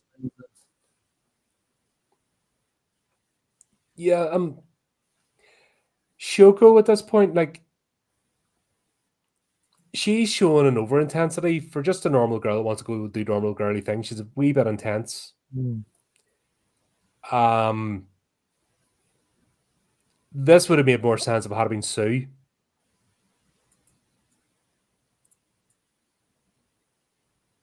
I think they got rid of Sue's character too early and had Shoko carry on.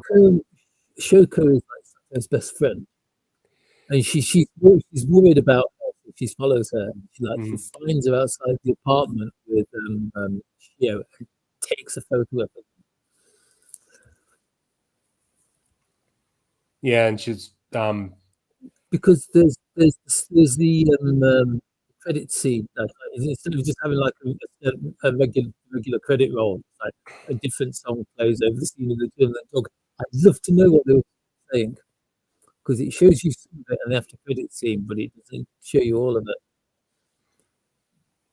Yeah, I'll be honest, I skip past the credit scenes because it normally just gives you a recap for the next episode. So I just, when I got the credits, I bounce on the next one.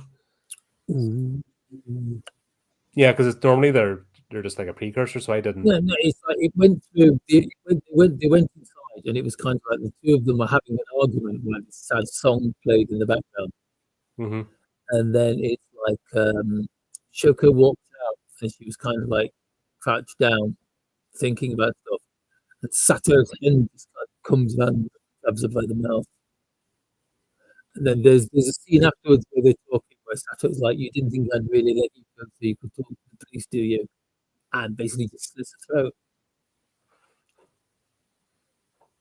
All right. Go back and watch it. Yeah, I might do that. Actually, I might go back and skip through these. Make you do it now. Yeah, because normally I avoid the end of because it just gives you the precursor. So I was like, once I got the credit scene, I'm just jumping on to get on to the next episode and get into it because I didn't want to hang about. It's like Marvel movies. Marvel movies. You've got to sit and watch the credits. Oh for the, God! Don't say that. That's not a good analogy or a good comparison for anything. We did it first. We did it first. You know? But yeah, there's it's kind of like because I thought you because it's the bit where you said that there's a slightly different tone to this episode than the others. Because this is the sad episode because this is the way you see like Shoko who's just trying to get back to normality, living together happily. You see her die because Sato just can't let go of her obsession. Yeah, God, I think that was the worst. I think that's the worst scene in this, because at the end of the day, Shoko's just doing anything out of pure friendship, and anybody who isn't broken would understand the whole situation is wrong. You don't keep an 8-year or what was it? An 8-year-old. You don't pick them up like a stray cat and keep them. That's just it. That's a good analogy, isn't it? But it's the fact that it's like Shio. Yeah, that's wrong. It's like Shoko is now dead. Was Shoko starting to have a bit of a relationship with Asahi? Yeah, she was starting to develop feelings for Asahei, I think. A bit of chemistry there. It's like after it's all finished, these two are going to live happily ever after. Yeah. Yeah, it was just tragic. The whole thing is like, but we already know what Sato's capable of, so it's like, yeah, it wasn't going to go any other way. Push too much, and she's going to destroy her.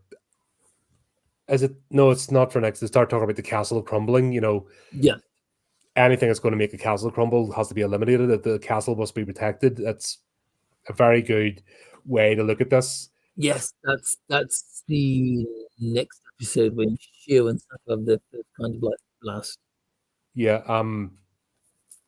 We've also got Asahai's twigged on to Taiyo that he's involved and knows. So he grabs him and he's tied up. Taiyo finds himself tied up again. That's it. He's putty now. He'll do whatever he wants. That baseball bat's too good for him. Well, he wasn't going to use a baseball bat. He was busy going to use the torture techniques that his father taught him. Do you know you can do this with fingernails? Yeah, we didn't need to have that described to us in that great detail, but thanks for that. Yeah. So yeah, that's basically those two working together now. They're enemies, but they're following the same sort of cause. I get the feeling Iho has more trust in Asanai than Asanai has in Tayo. Yeah, because we don't know how Asahi is basically living on the streets at this point, and yeah, if he finds Shio, what's the plan? Don't think I have one. Pretty sure he doesn't have one. Because he's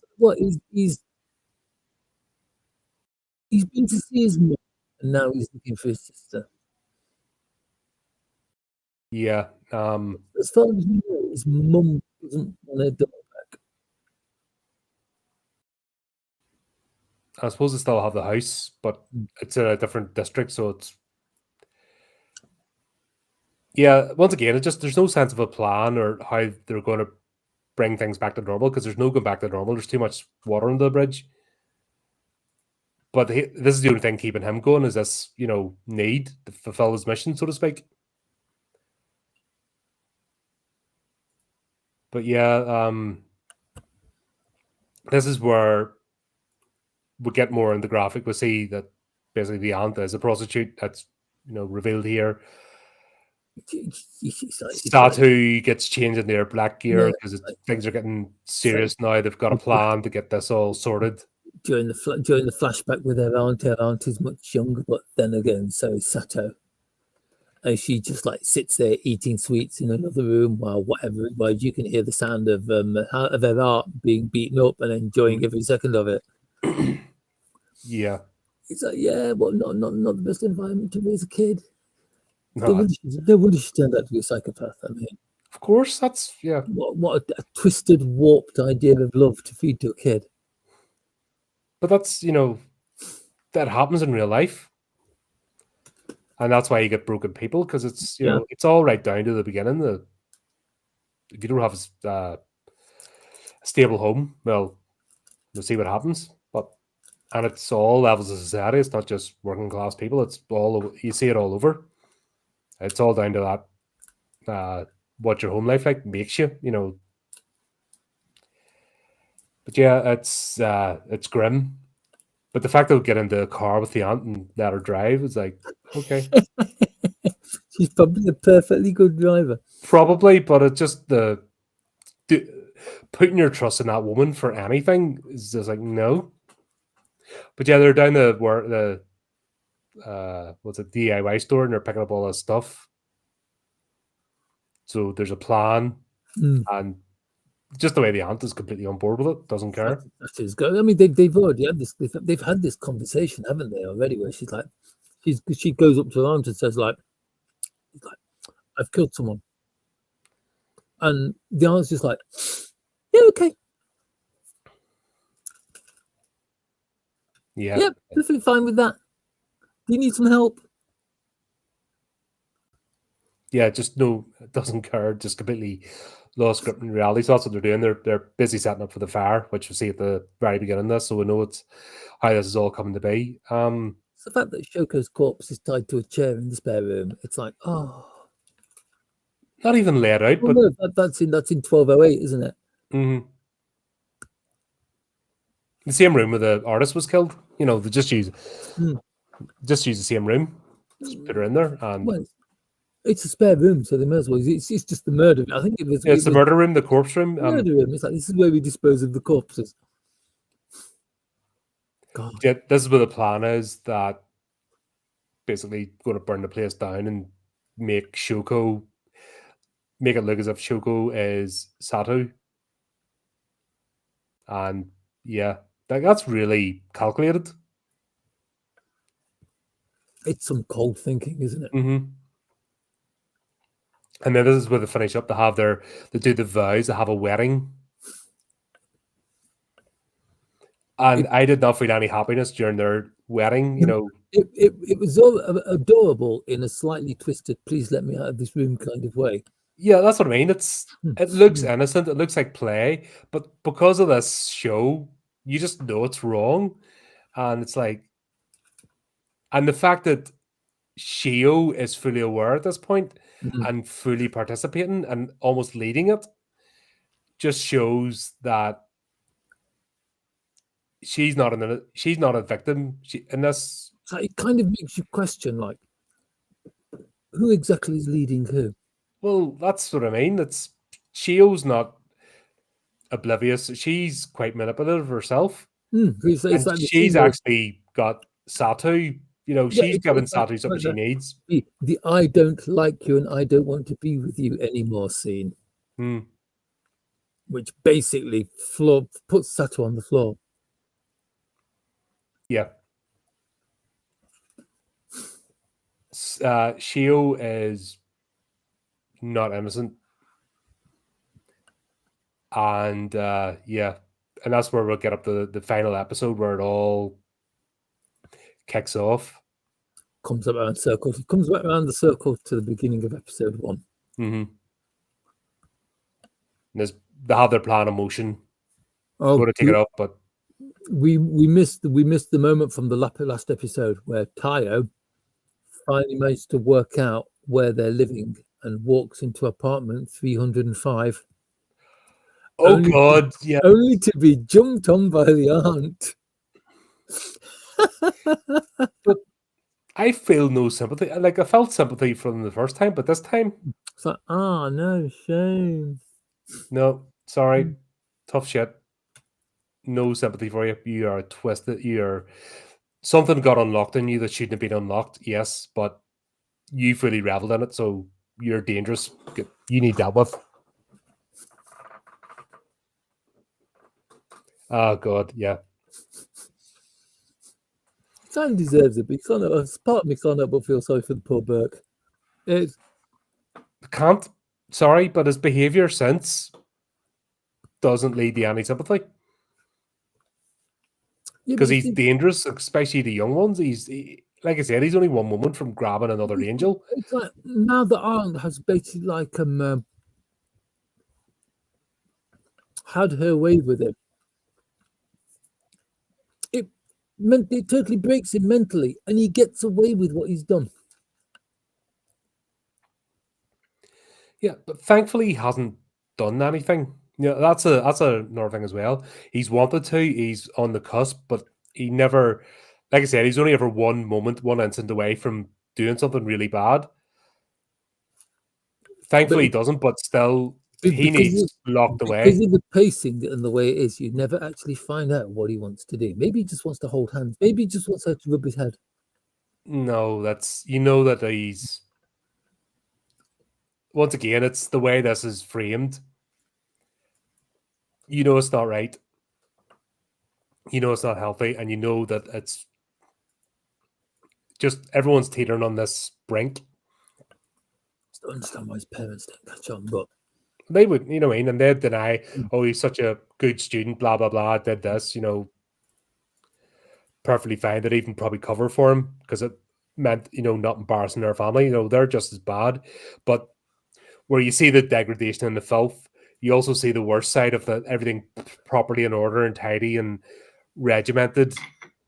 But they're basically the same type of, they're not good parents either side.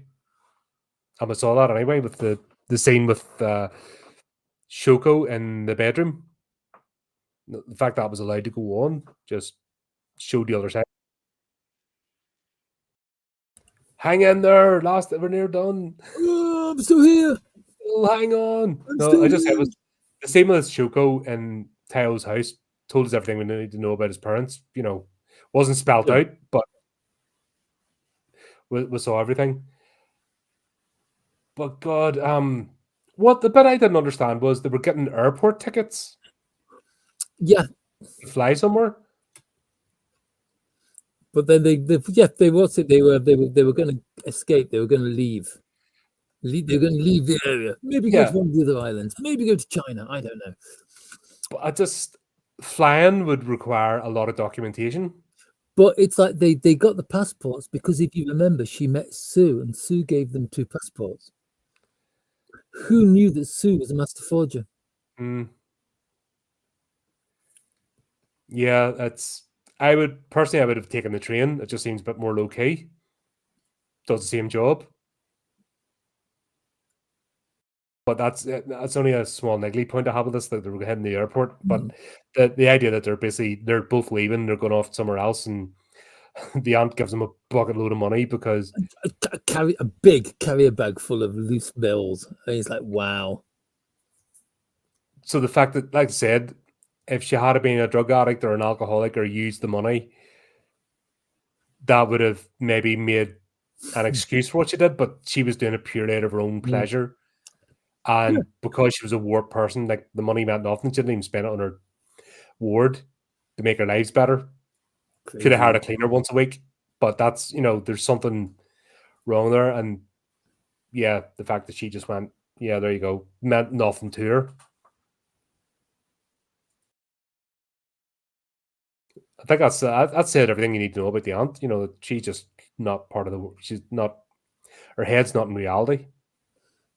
It's she's easily, like I say, she's easily the most twisted, broken character in this. Hmm. Got to be honest, that might be one of the reasons I like her character. Yeah, she's unapologetic. There's something about somebody who's unapologetic for who they are that's appealing, isn't it? Like this trope today of the anti-hero, as Yeah, in let's take a villain from a story and make it understandable that it's not their fault. The Disney are really bad for that. I agree with that. They've Like done it well. They're no one, not even the worst of the worst characters, can be bad all the way through. They have had to have like either a noble beginning or a noble end before they can be bad. And it's like, oh, God, just stop, please stop. Yeah, it's that's not the point of villainous. It's the whole point of the villain is some it's a force of adversary. It's something you have to rise above or defeat. Mm, That's the basics of storytelling. But this whole uh yeah, let's make the villains not, but she is purely a villain. She's unapologetic for who she is and she revels in it. And the only reason she's helping is because it means nothing to her to help. yeah, If she was going to lose out in any way, she wouldn't, but the fact is, this means mm. nothing to her. She literally says that, doesn't she? Yeah. And that basically, in that short scene, just to hand over the money, you learn everything you need to know about the aunt, and then you learn everything you need to know about Satu's upbringing Yeah, and why this was even possible. Because if you were dealing with normal people, like Shoko wouldn't have got involved in this. I don't see her background, but we see the way she reacts and notice things have changed around her. She wouldn't, be in the middle of this sort of stuff because she seems to have a normal upbringing. Unfortunately, she did get involved and she paid the ultimate price. Um, the whole scene where Asaho's mother, they left for 5 years. So this is a period of 5 years since they left the monster, and it was after she gave up Shio that she yeah, decided to take care of the father, remove the source of her fear. Where if she had done that at the start, so you just wonder what the hell's going on there. And then she doesn't let Asaho know. She leaves him to find him and then yeah. just leaves his own devices. So back to what I was saying, this is not a good person. Damaged goods. Mm. And back to the whole premise is you can't put just a load of broken people together and expect them to fix themselves. That's that's why you need stability. That's why you need nurturing. That's why you need, a lot of things. But enabling isn't one of it. That's the worst thing you can do. Uh, do I say it's easy? No. That's one of the most complicated things is human psyche. It's something that's unique to our species. It can't really be measured in other species as much. So we've nothing really to go on, and it's still a baby science. They're still figuring out and coming up with new ideas. Not at all. The asylum idea did have some merit, but then it got overused and was Yeah, now we've went the completely other way, and it's not working. I don't know, man. It's Is there a perfect solution there? no, there never is. There's no utopia, as I always say. There's no such thing.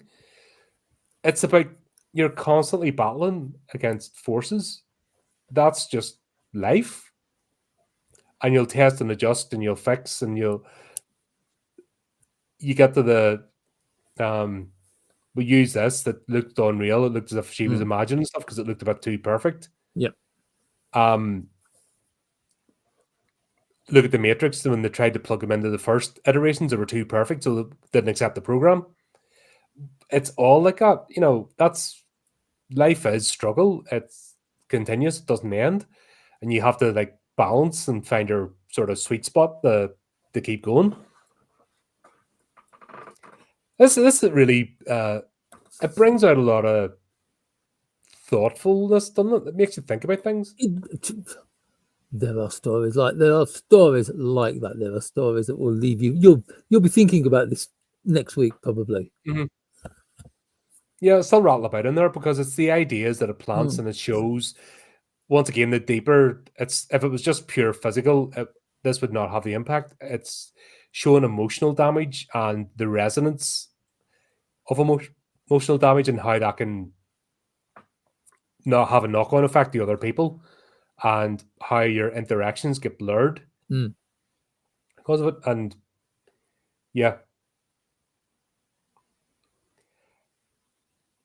we'll see the whole thing between like Asiho finally catches up with them just as they've set the apartment on fire.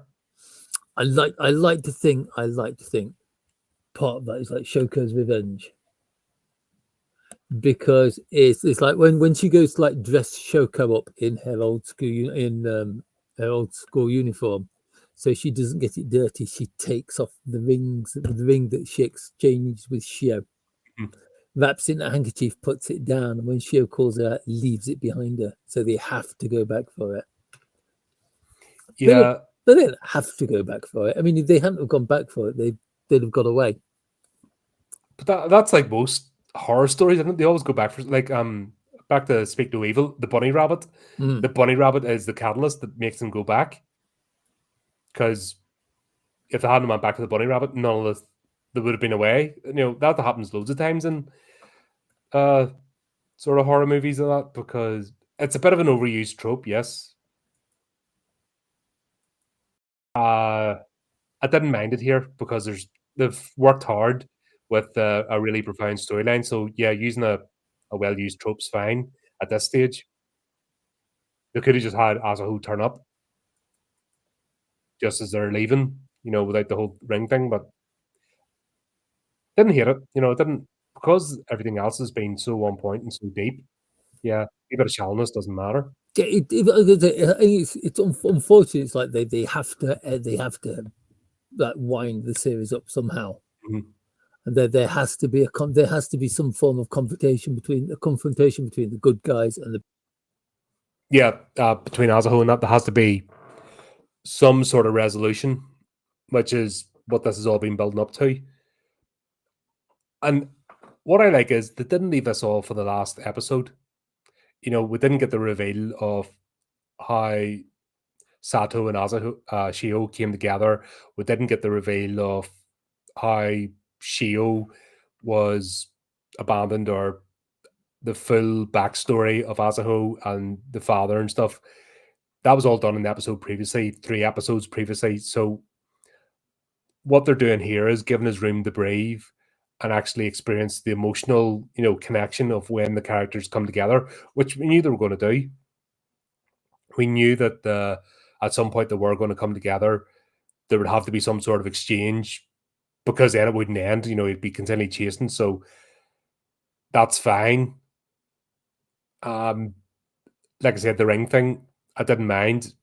That's only one contrivance, really, in this whole series. Everything else has been really thought out well. So yeah, it was kind of telegraphed what was going to happen with the ring. But that's, out of 12 episodes, it's like 2 minutes to bring them back to the apartment complex. Fair enough. God, I hope he hasn't. He might be having to restart the computer God, we're nearly there too. We're right at the sort of end. I don't want to jump on and talk about it until he gets back. But yeah, the plans in place. They've set fire to the apartment. That's it. It's going to cover like I don't understand. Like, there's no dental records or anything or DNA that they take. Shoko's parents would be looking for. But then again, you're not thinking rationally here. We're not expecting him to get away with it because I think they're only looking to buy time. And yeah, with the fake passports, not as long as they just get away and go where they're heading to. I suppose that's enough. If they had got away, then we'll know that they're in precarious position anyway because they're only kids. And then they're only kids. How they're going to really set up in the world, they're not ready for. Yeah, they have a bit of money, but that's not going to last forever. And can't go back, and use references, etc., from their previous locations. So it was never going to end well, is what I'm saying. Like, there's no part of this where they get out cleanly and live happily ever after. And I think that's really obvious at this point that I was always going to come to that direction. Sorry, I'm kind of spinning wheels here. There we go. There we go. We're back. Yeah, I didn't want to. I sort of. I really I didn't want to spin ahead till you got back. It's like for some strange reason, my internet keeps dipping out tonight, and I apologize. No, there's been problems all over the place. I'm blaming the freezing rain. Country.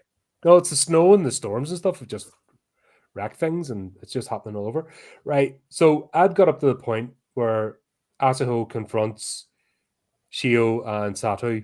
Yes. And I just did a bit of a ramble up to the leading up that. I didn't want to go any further. Until back. I was talking about the conversation they were having, like the actual conversation between Asahai and Shio. And then I realized there was no sound coming through, and I thought, what I'm saying can't be that good. And it's like I flipped back from YouTube, and it's like everything was frozen. Oh well. No, like I said, I didn't jump any further forward. I just got a wee bit of a But it's like the conflict. I think the confrontation could have been better. I was expecting, a proper fight. I was expecting a proper fight between our two protagonists, and it's kind of like she literally just smacked him around the side of the head with the bag again. But once again, this isn't. It's not a kidnapping story. It's an emotional story. It's about broken emotions. So maybe a bit more time them talking together. So maybe not do the ring thing and give them a bit more time to actually talk to each other. That would have been cool. But like I said, out of this entire series, I can forgive it. But basically, they finally meet. Asaho has explained that he's met their mother. She told him what happened. And Shio basically doesn't want to go with him. I can't decide if that was a shock or not. Because I'm not coming with you. Oh, okay.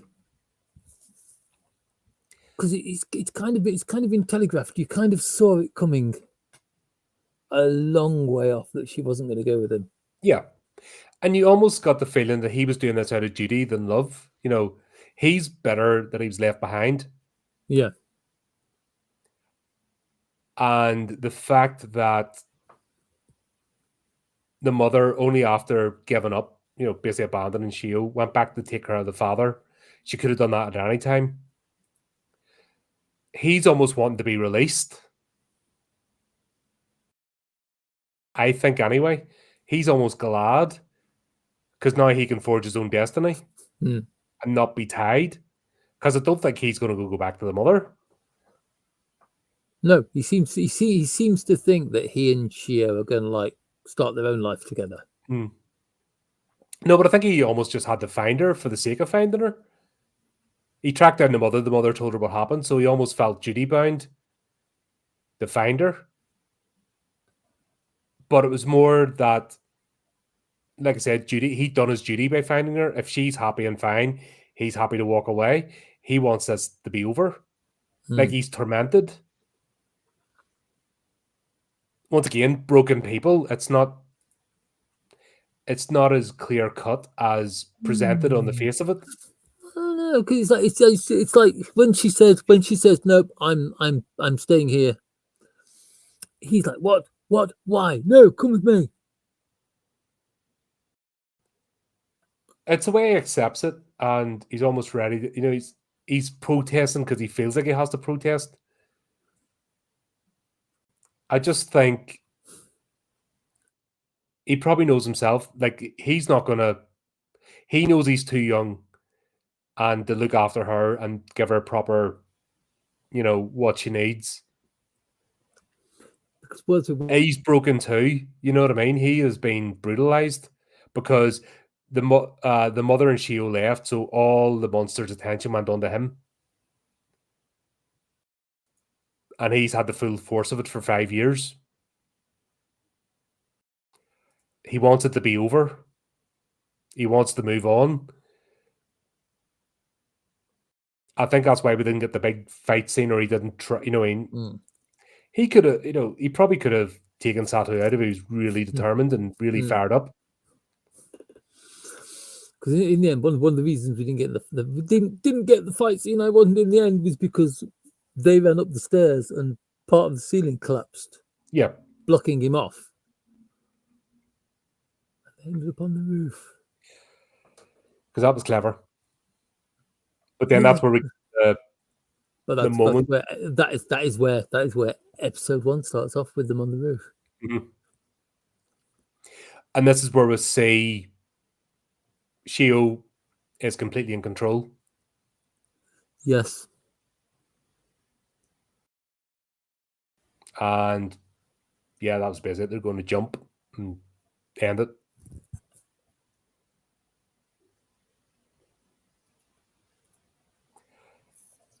But the thing is, that's not where it ends.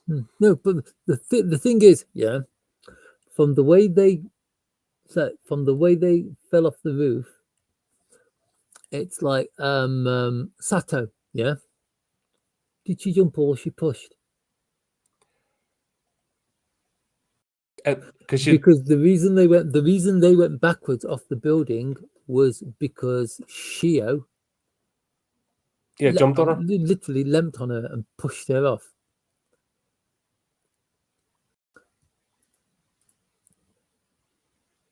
Yeah, that's what I mean. It's not, Shio is 100% in control here. It's not. This is where Shio's mask completely slips. Because it's like, would they have jumped if it had been left to Sato? Do you know what? I honestly don't think they would. No, because Sato, when she's with Shio and they're playing house, she is ecstatically happy. Yeah, because she says as long as she can be with Shio, she's got a happy sugar life, and that's all she needs. And I honestly thought it was going to end, when you would see two sweet jars breaking, and that would be the end of it. But it's not. There's a whole this is only like 3/4 into the episode, because we get the whole fallout, which I wasn't expecting. I really would like to see how they wrap it up in the manga.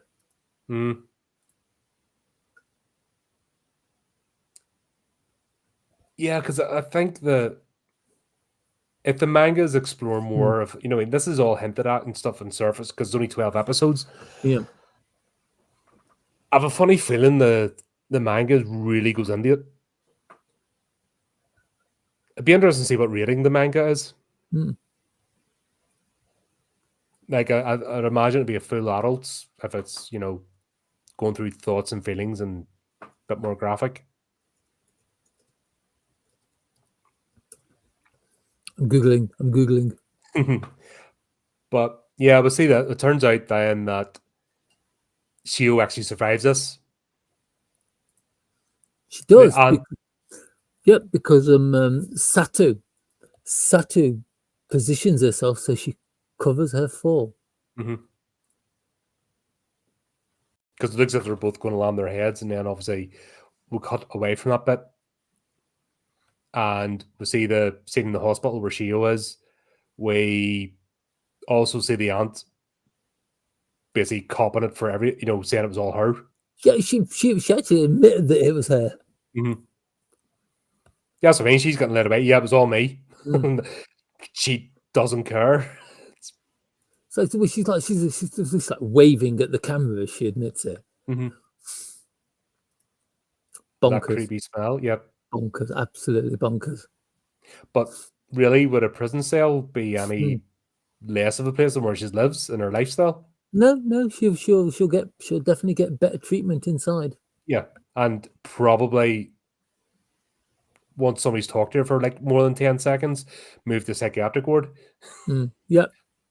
Well, at least no one's going to punch her. I mean, Well, they might. well, not unless she asks. I mean, Yeah, she might do it for extra commissary or something. well, Start a racket. All the thugs come and beat her, and she gets extra goodies. And she just piles them in her locker and doesn't eat them or use it.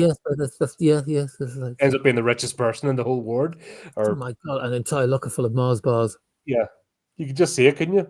Or if they use money, whatever. Yeah, unfortunately, yes, I can.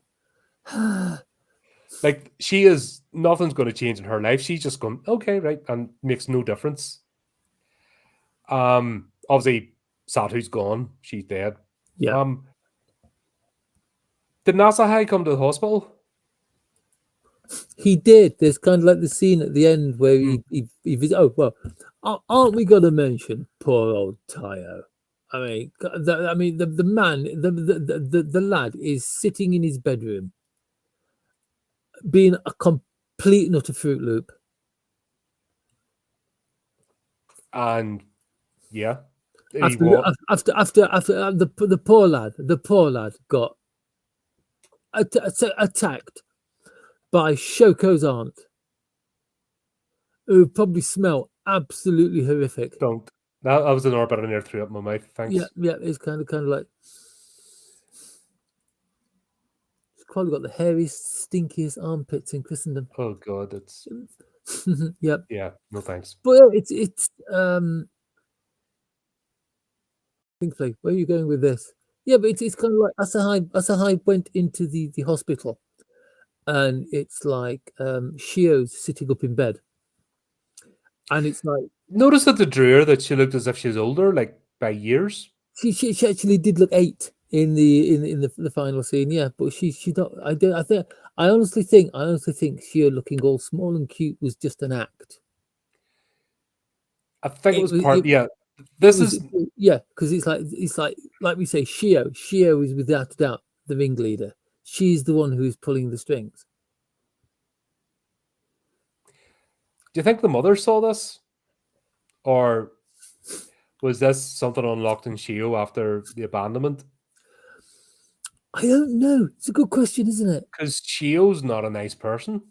When we see her in the hospital and mask is fully dropped. Yeah, because it's like when it's the line that Shio's mum uses when she pushes her away. I don't need you anymore. But when they're talking to Asahai on the the balcony of the apartment block, he says she didn't say that. She said you don't need me anymore, as in like Shio doesn't need her mother. So I don't know, but it's kind of like there's a whole undercurrent there. There's a whole massively creepy ending, and I'm thinking how to word it. So it's almost like Shio is not innocent. It's almost like Shio and Sato are going to meet again because Sato is going to be reborn. Yeah, they mentioned that. Yeah, because they talk about it before. They talk about it while they're falling off the building. That is one god-ass tall building. If you can have like a 10-minute conversation before you hit the ground. Yeah. I think it was more. I don't think it was a physical conversation. It was more metaphor for us as the audience. Yeah. because everything's slowing down. But damn Shio is it, not a good person. it's Shio like, is a manipulator. damn it, Sato, will you stop talking and hit the ground? Oh wow. Yeah. And then obviously we got the teacher gets his comeuppance. Yes, it's like we don't know what happened there, but it's like we see him getting dragged away from his family, and we see his wife there behind him with a look of disgust on her face. Yeah, probably So raided his yeah, laptop or something. everybody, the Phone. it's like but it's like it's just the scene with Asahai and Shio in the hospital. The bit at the end where it's like she's going to go out there, she's going to find right. This is the right. She when she's fine, when she's like Sato is going to be reborn. When she's well, she's going to go out there. She's going to find the person that Sato has been reborn as, and together they are going to live their happy sugar life. Yes. Drum roll, curtains close, lights come up, and it's just like ooh, but there's no sequel. Which, do you know what? I don't think I'm not. It's. this is something that needs like works perfectly rattling about in your head and doesn't Yeah. need to be played out. It's the perfect for me. The perfect horror, the perfect anything, is something that leaves with enough questions to keep you going. Mhm. Because it's like if you have questions about if you watch something else, like, well, that's it.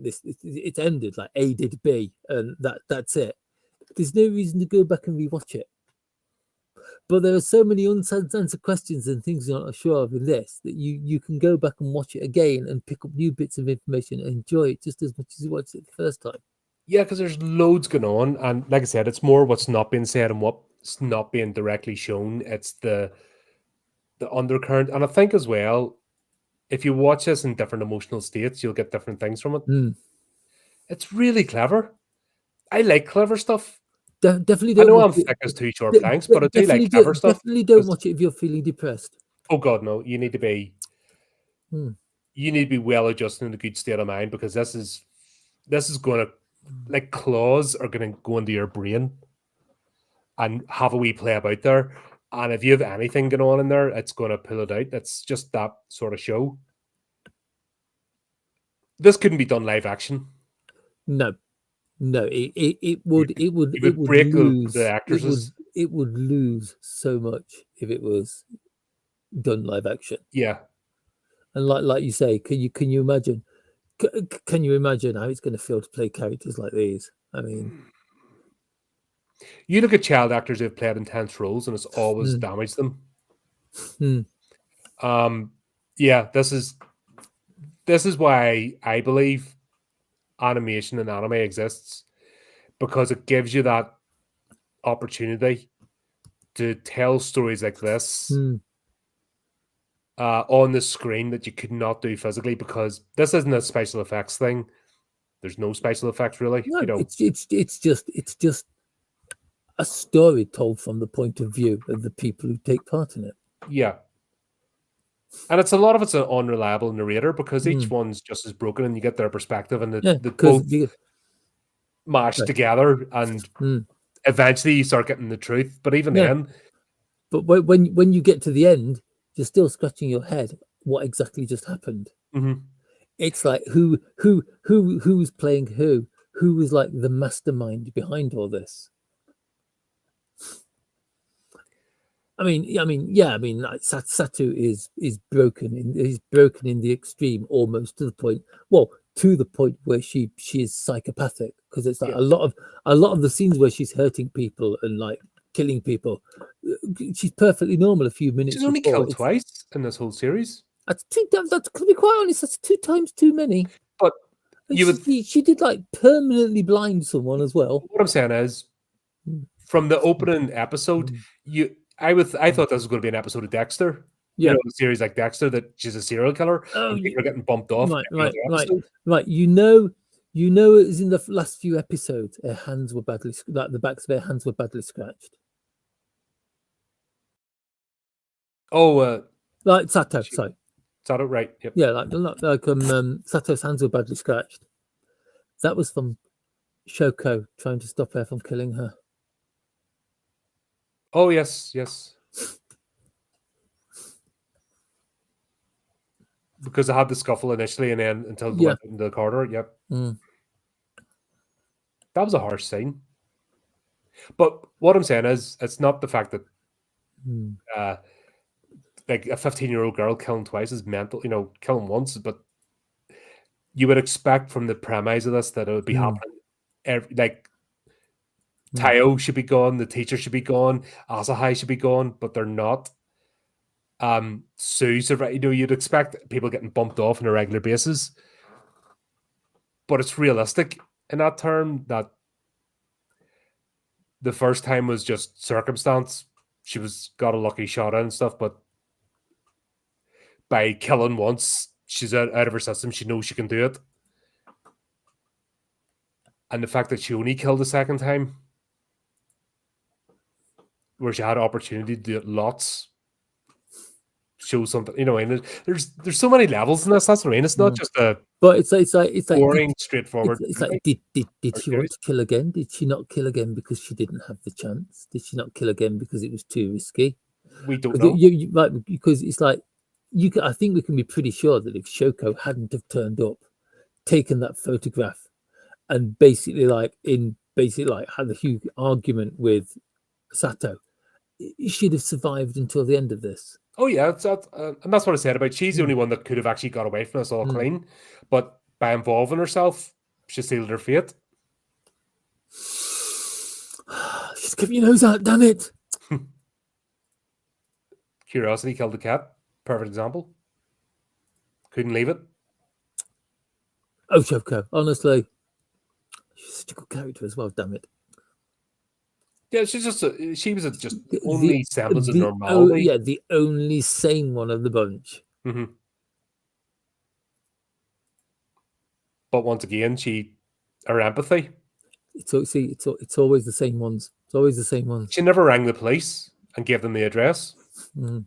That would have been the safe thing to do. See, she should instead, yes, instead of trying to talk Shoko down and put some sense into her head, she should have just gone straight to the police.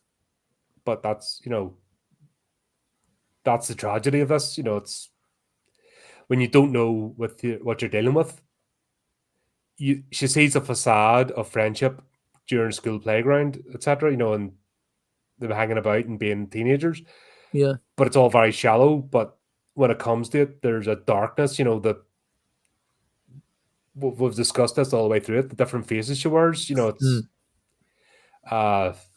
yes, because you never know who anybody is until you've been through something with them. Shoko changes depending on who she's talking to. Yeah. Her reaction to her aunt is my favorite. I've got to be honest. The way she just kind of sits there, or stands there rather. That was her realization of what her friend has been living in. You know what I mean? That's what else do you? Holy shit! You've no idea. If that wasn't an alarm call for damaged goods, though, I don't know what is. Yeah, God, that's but then again, that's friendship, isn't it? She's like, oh God, this is how she's lived, and she still manages to be my friend, and blah blah blah. I have to save her. You know what I mean? You just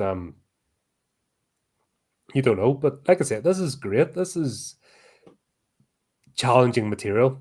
It's good stuff. It's good. It's good stuff. It makes you think. It doesn't just make you think about the anime itself. It makes you think about like the real life circumstances that could be coming out there.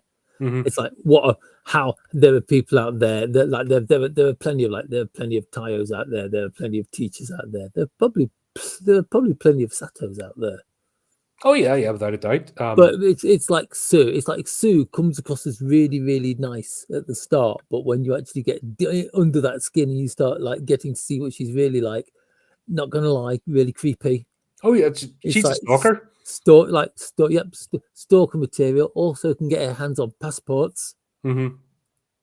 What's with best that? friend or worst enemy? That sort of person. It's the manager seems quite nice on the surface. Yeah, totally not. Yeah. Teacher totally abusing his position. It's the power of his position. Yeah, the sort of person that shouldn't be in the role is, Yep, and yep. but they're Can pure I predators, so they've learned how to play the game. can I tell you that my favorite scene with the teacher in it, which you haven't mentioned, it's the bit where he's looking up Sato's details on the computer to see where she lives, and he licks her picture on the monitor. Oh yeah, no. How creepy is that? I think I just put that down as in the teacher's completely losing the plot or lost his mind. It's just That was I'm like, oh, why did he do that? It's like, yeah. It's like, yeah, you could say he's having a moment, but that, oh god. yeah, really good series, and it's disturbing. Like it's going to stay with you. You're not just watching this; Mm. it's staying with you. It's It, not something to watch while you are depressed. no, Not something to watch while you are in a really, really good mood, because it will totally erase that. But still want to watch. yeah, it's you. Not the storytelling is absolutely exquisite. And the premise, the way they've presented it, is amazing. It disarms you. It The does way, exactly what it's designed to do. yeah, Is it disarms you so that you're not ready for what it's going to show you. And it keeps you there's enough there that even though like you can guess what's going to happen in the story quite easily, there's enough like distraction and fluff and chaff in there that it will pull you away from the things you think you know in a completely different direction. yeah, even my you see in my notes, I've changed my mind about 3 times about what I thought. I thought definitely that's what's going to happen. Oh no, it's not. hang on That's hang definitely on going to happen this way. Oh no, it's not. hang on, haven't we been here before? Wasn't it like this with Alfred Lied? Yeah, Elfen Lied, another great series. It's a shame that in a way that like the things they call movies tend to be like things like Vampire Hunter D and Demon City Shinjuku, yeah. things like that, and it's like it's the television series that managed to do this. Do you think it's a case of the storytelling? Do you know why some people are good at short stories, Mm. and other people are novels, and other people are big epic? You know, basically, there's people can write a novel, but there's other people have to write a collection of 10 books in a series. They can't Yeah. do anything less. Do you think it's just the general writing style of I think it is. I think it's because it's like if you it's a couldn't film, condense this into a movie? Like this yeah. story being condensed from 11 Mm-mm. books into 12 episodes. I'd say they do condense series into movies, but what they normally do is they normally cut bits out and add other bits in to make the story flow smoother in Mm. the format of a movie, because it's like it's one single episode from Well, beginning. Akira did that. Yeah, but it's like I'm trying to think of a famous one. The Overlord movies. Overlord's pretty good. It's like it's like there's been what three series of Overlords, 4 movies, because it's like instead of like making a 4th series at the moment, they decided to make it into a movie. Not for that. But it's just kind of like they stretch the movie out, cut parts that wouldn't make sense in a movie format out, kind of like the cliffhangers at the end of each episode, that kind of thing. They kind of smooth it into one thing. But yeah, I've got to be honest. I don't think I want them to make a movie out of this. It'd be too rushed. It would. I'll give it an example. Death Note. Yeah. Great series. Went through all the thing with the Shimagaze and the games that were being played, etc. And then look what they did with that in that movie. That movie was an abomination and destroyed one of the main characters. I can't remember her name.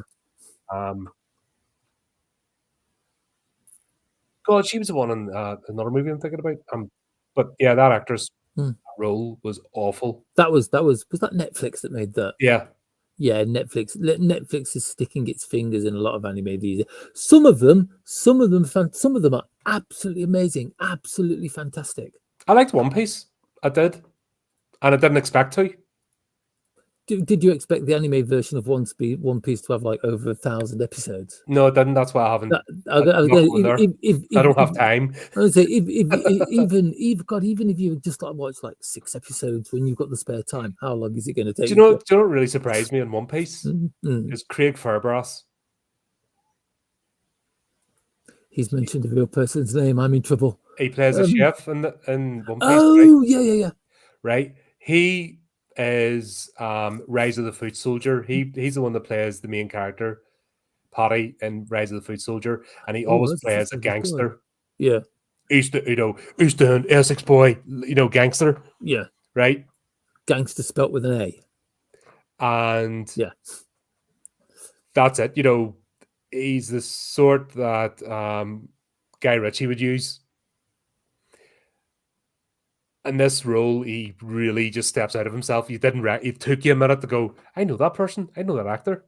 Who's that? Holy shit. Oh, is it kind of like you remember the tragedy that is Sheila Burf? Sheila Burf, Contact to Save His Life. Yeah. The guy, right. Oh, God. Oh, God, yes. Right. That's what I'm saying. The only good thing about Constantine 2 possibly happened is the fact yeah. that his character's dead and we're not going to see him again. Right. Fury. Mm. The film Fury, the war film Fury. I was halfway through the film before I realised it was Sheila Burf in it. I refused to watch that movie He because was, my God, he was acting. They were supposed to be doing a homage to World War II, yet the completely kept going over Remembrance Sunday. Yeah. So the completely in fact, they disrupted the local towns 2 minutes of silence because they're bullshit. Where they filmed was near a local town, and they actually ruined the act of remembrance. That's America for you, because America's Remembrance Day is. It doesn't matter. You just fucking learn the fucking customs, and there's enough local people to be like, and they don't hire everybody. They hire enough local people for somebody to go, oh, by the way, just to make you aware, 11 o'clock on Sunday, just knocking the head. 2 minutes. No, couldn't do that. So I refused to watch that movie because of the disrespect. See, I didn't know that.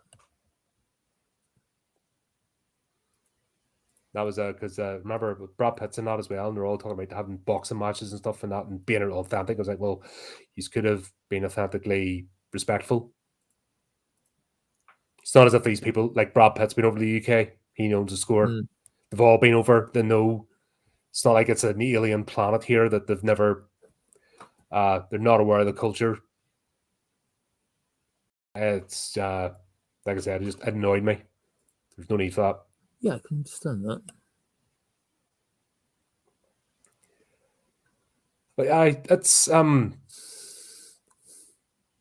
I'm not a fan of Shia LaBeouf. He's a wooden. He's actually worse as a person. But it looks at things. He's just in the film we will not mention again. He actually acted in it. He actually because he actually like put forward a character. Fair play. He was actually pretty. It's the only film I've ever actually seen him in where he's kind of like tried. It's a bit like what's his face, Jack Black. The only film I've seen him try is King Kong. Yeah, it's like kind of like Jack Black's only got one character, and that's Jack Black. Yeah, except he actually tried in King Kong, and I think that was more down to Peter Jackson than because that's one thing Peter Jackson would do is take mediocre actors and get the best out of them. Look at the cast of Lord of the Rings, apart from one or two, small handful, like most of them are shit, and they've never really done anything since. To be quite honest, most of them I've never even bloody heard of. Yeah, and most of them vanished afterwards, but their roles, what they got out of them, were the character. I think that's why they keep hanging on and going to conventions and stuff because of nothing else. It's like it's like you can always tell when an actor's career. What's that other one? Harry Potter. Look at most of the ones that were in that. Daniel Radcliffe did a couple of good things. What was that one? Kimbo. It was weird. I like them in Horns. Horns was brilliant. Horns is really good. I like Horns. Horns is really. I think Horns is probably the best thing. He did Equus on stage, which involved him prancing around naked with a horse. Oh yeah, I remember that. Which was like Never saw it, but I heard about it. strange. I saw the film of that once. That was enough.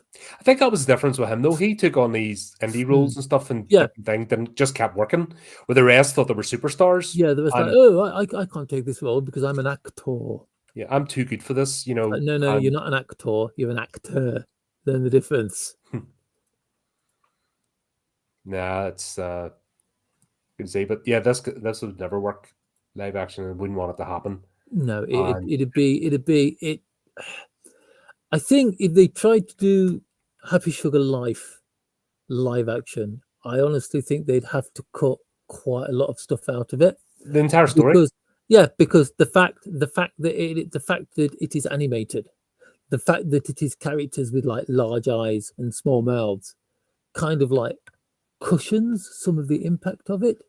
Can you imagine how brutal that story would be if it was done with people? You'd traumatize you. You'd have to get young actors. You couldn't do this with 20-year-olds. No, it'd have to be, because that's the whole impact. You wouldn't get the sense of it, and there's no way you're getting young actor, even a 10-year, even if it was a couple of years. There's no way you're getting a 10 or 11-year-old or a 16 or 17-year-old to act this. This is, and they couldn't get the sense of what's being implied, because they would have to do the direct scenes, where this, because they can use the pop and stuff, and they would have to do it Scott Pilgrim versus the World, almost comedy, but it wouldn't work. Yeah, I'm trying to imagine it done in the style of Scott Pilgrim. It wouldn't work. You know what I mean? That's the only way. They'd have to put the animation and the pops and stuff over the top. But the only movie that would be close would be Heavenly Creatures. I haven't seen that one. Another Peter Jackson one. It's based on her real events. Kate Winslet's first movie. It's Kate Winslet. Who was her in Titanic? Is that right? That was Kate Winslet. Yeah, it was her first movie. Blimey. More films are That's how she was discovered.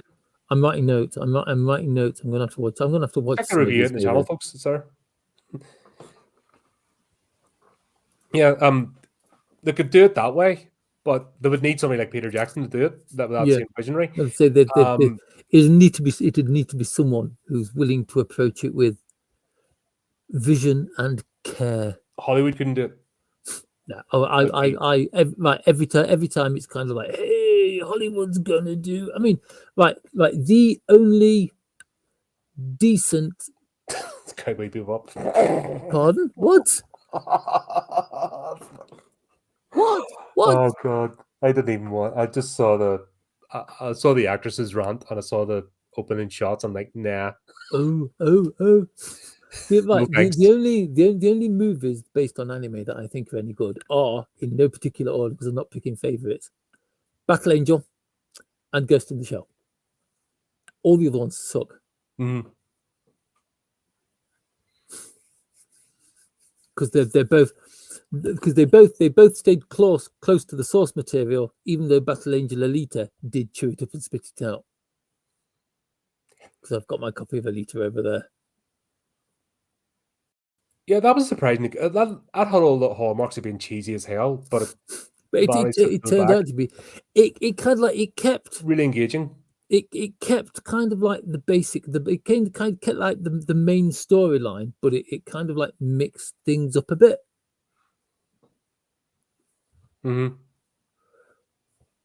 No, I enjoyed that actually. Surprisingly so. I'd like them to do the rest of the story. There's a sequel to it called they've been talking about that. Battle Angel. There's a sequel to it called Battle Angel Alita Last Order, which I own. I own the manga up to volume 9, and it's like that other one I was looking at. It's ridiculously priced now because it's like they just release short print runs and then don't bother again.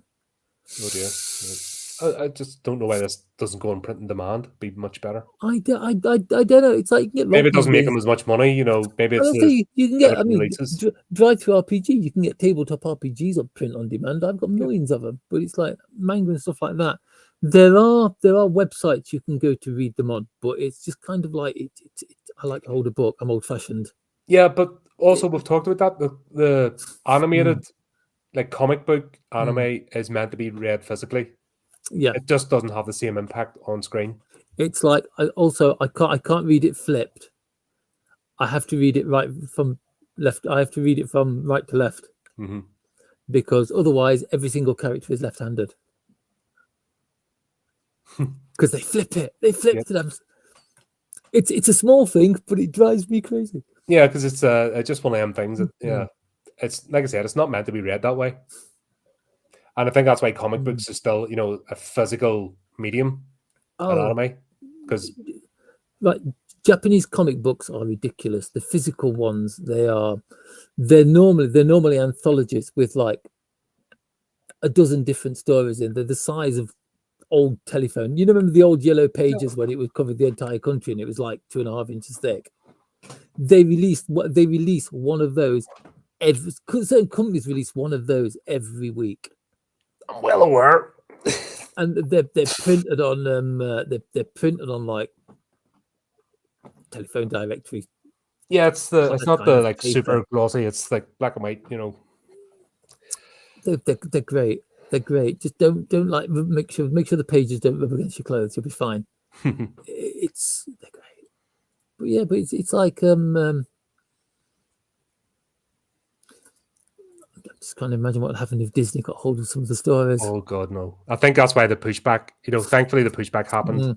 There was an attempt made to sort of come in, and of course it had to be changed to suit the Southern Californian audience. And you're like, no. Right. Crunchyroll is doing a thing now where they're trying to kind of like. It's almost like they're trying to limit anime. They're trying to like force Western opinion on anime. They're trying to make it so that you can't use they're trying to make it so you can't use MasterCard or Visa card to buy anime. And MasterCard and Visa card have basically turned around and gone like, you're not telling us what people can spend money on. It's ridiculous. But Crunchyroll, unfortunately, Crunchyroll might be dying out soon. Well, that's that. Look what's happened. Look at all the game journalist sites. Look at all the entertainment sites. They're all dying to death because they've done this stupidity. They thought they'd dictate what entertainment is and not just report on it. And people have got sick of it, so they're just not interested. And I think the anime studios understand the people that are fans of anime are fans of it in its form. I don't want to see an American thing. That's the whole reason I like this, because it's not American. Right. Let us say that back in like the 1980s, mid 80s, early 90s, when anime really took off and became a global phenomenon. What would have happened if the anime studios, seeing that there was more money and more investment there, all moved to America?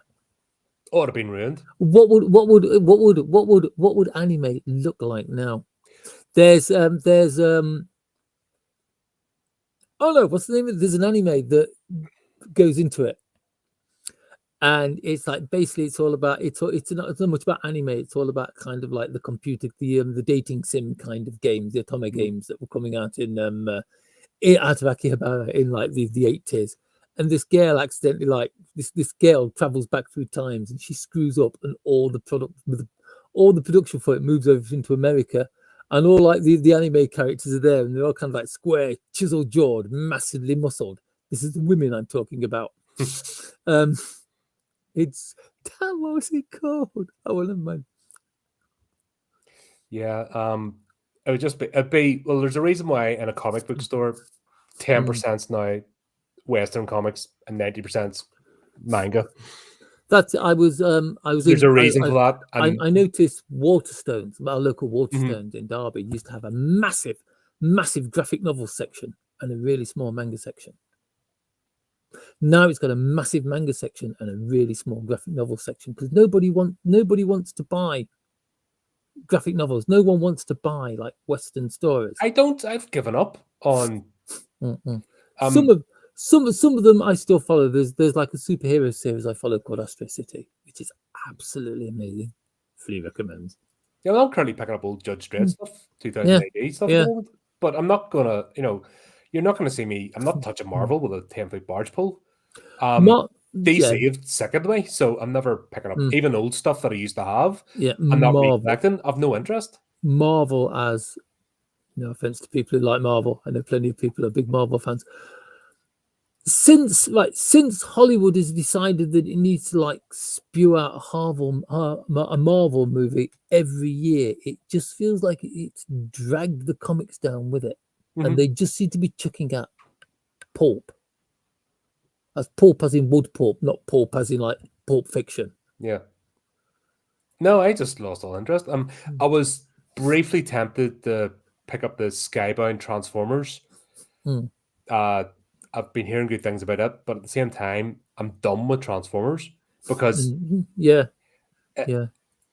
there's that latest one that came out, Transformers One. It's a thing for kids. They never moved with, or Mm. at least with anime, I can leave all the kids stuff alone and pick up the adult stuff. And Mm. enjoy the Yeah, medium. It's a difference between watching a kids movie and a adults movie. It might be the same medium on screen, but it's completely different context. And I'm right up. I think the Skybound stuff is more geared towards young adults, but I'm just done with the franchise. It was something I enjoyed as a kid. I enjoyed the first movie when it came out, and then it all just went downhill, and it never recovered. yeah, yeah. See, And see, comics, the shite to put out, even animated ones. yeah, like I love the comics. I love the television shows. Never got on with the first movie for some reason. I never watched the TV. I read the comics. I never watched the TV show. And I'm talking about back when Marvel used to do it. They were good, and I never really watched the animated ones because it Mm. was on a Saturday morning. I didn't want. I watched Saturday morning TV once or twice in my life, and never Yeah. again. I hated it. I hate the whole setup. I hate um just the presenters and I never enjoyed that. So Oh my I god. wasn't going to watch it to watch a cartoon episode chopped up into 3 bits, interspersed through all this other shite. I say it's the classic Saturday morning television. You get up, you start watching Swap Shop. After you turn on to like ITV to watch Tiswas. It's got nothing to do with Sally James covered in baked beans on it. Then you at certain times you turn back onto BBC One to watch Battle of the Planets or Transformers. Then you turn back on to watch the end of Tiswas. You turn on to Channel 4 to watch Starfleet. The perfect Saturday morning. Yeah, I never bothered because I never liked those shows. See, Um, Starfleet. I mean, Starfleet. Starfleet is it's kind of like almost like a Thunderbirds kind of show, hmm, but from Japan. yeah, I never. It's bizarre. No, it Oh, was more like I said, just I mm, didn't bother them because then I just thought, well, I might as well just read a book or something or go out. no, yeah. I didn't bother with Saturday morning TV at all because the few times I did, it was just crap, and Yeah, I couldn't be arsed channel hopping, and I wasn't mm, that interested about mm, keeping up. And it wasn't until I think it might have been Transformers the movie that I actually fully watched a Transformers mm. show, and then it was after that that things became available to rent at home. So that's when I started picking up some of the VHSs. The days of But I video. never bothered.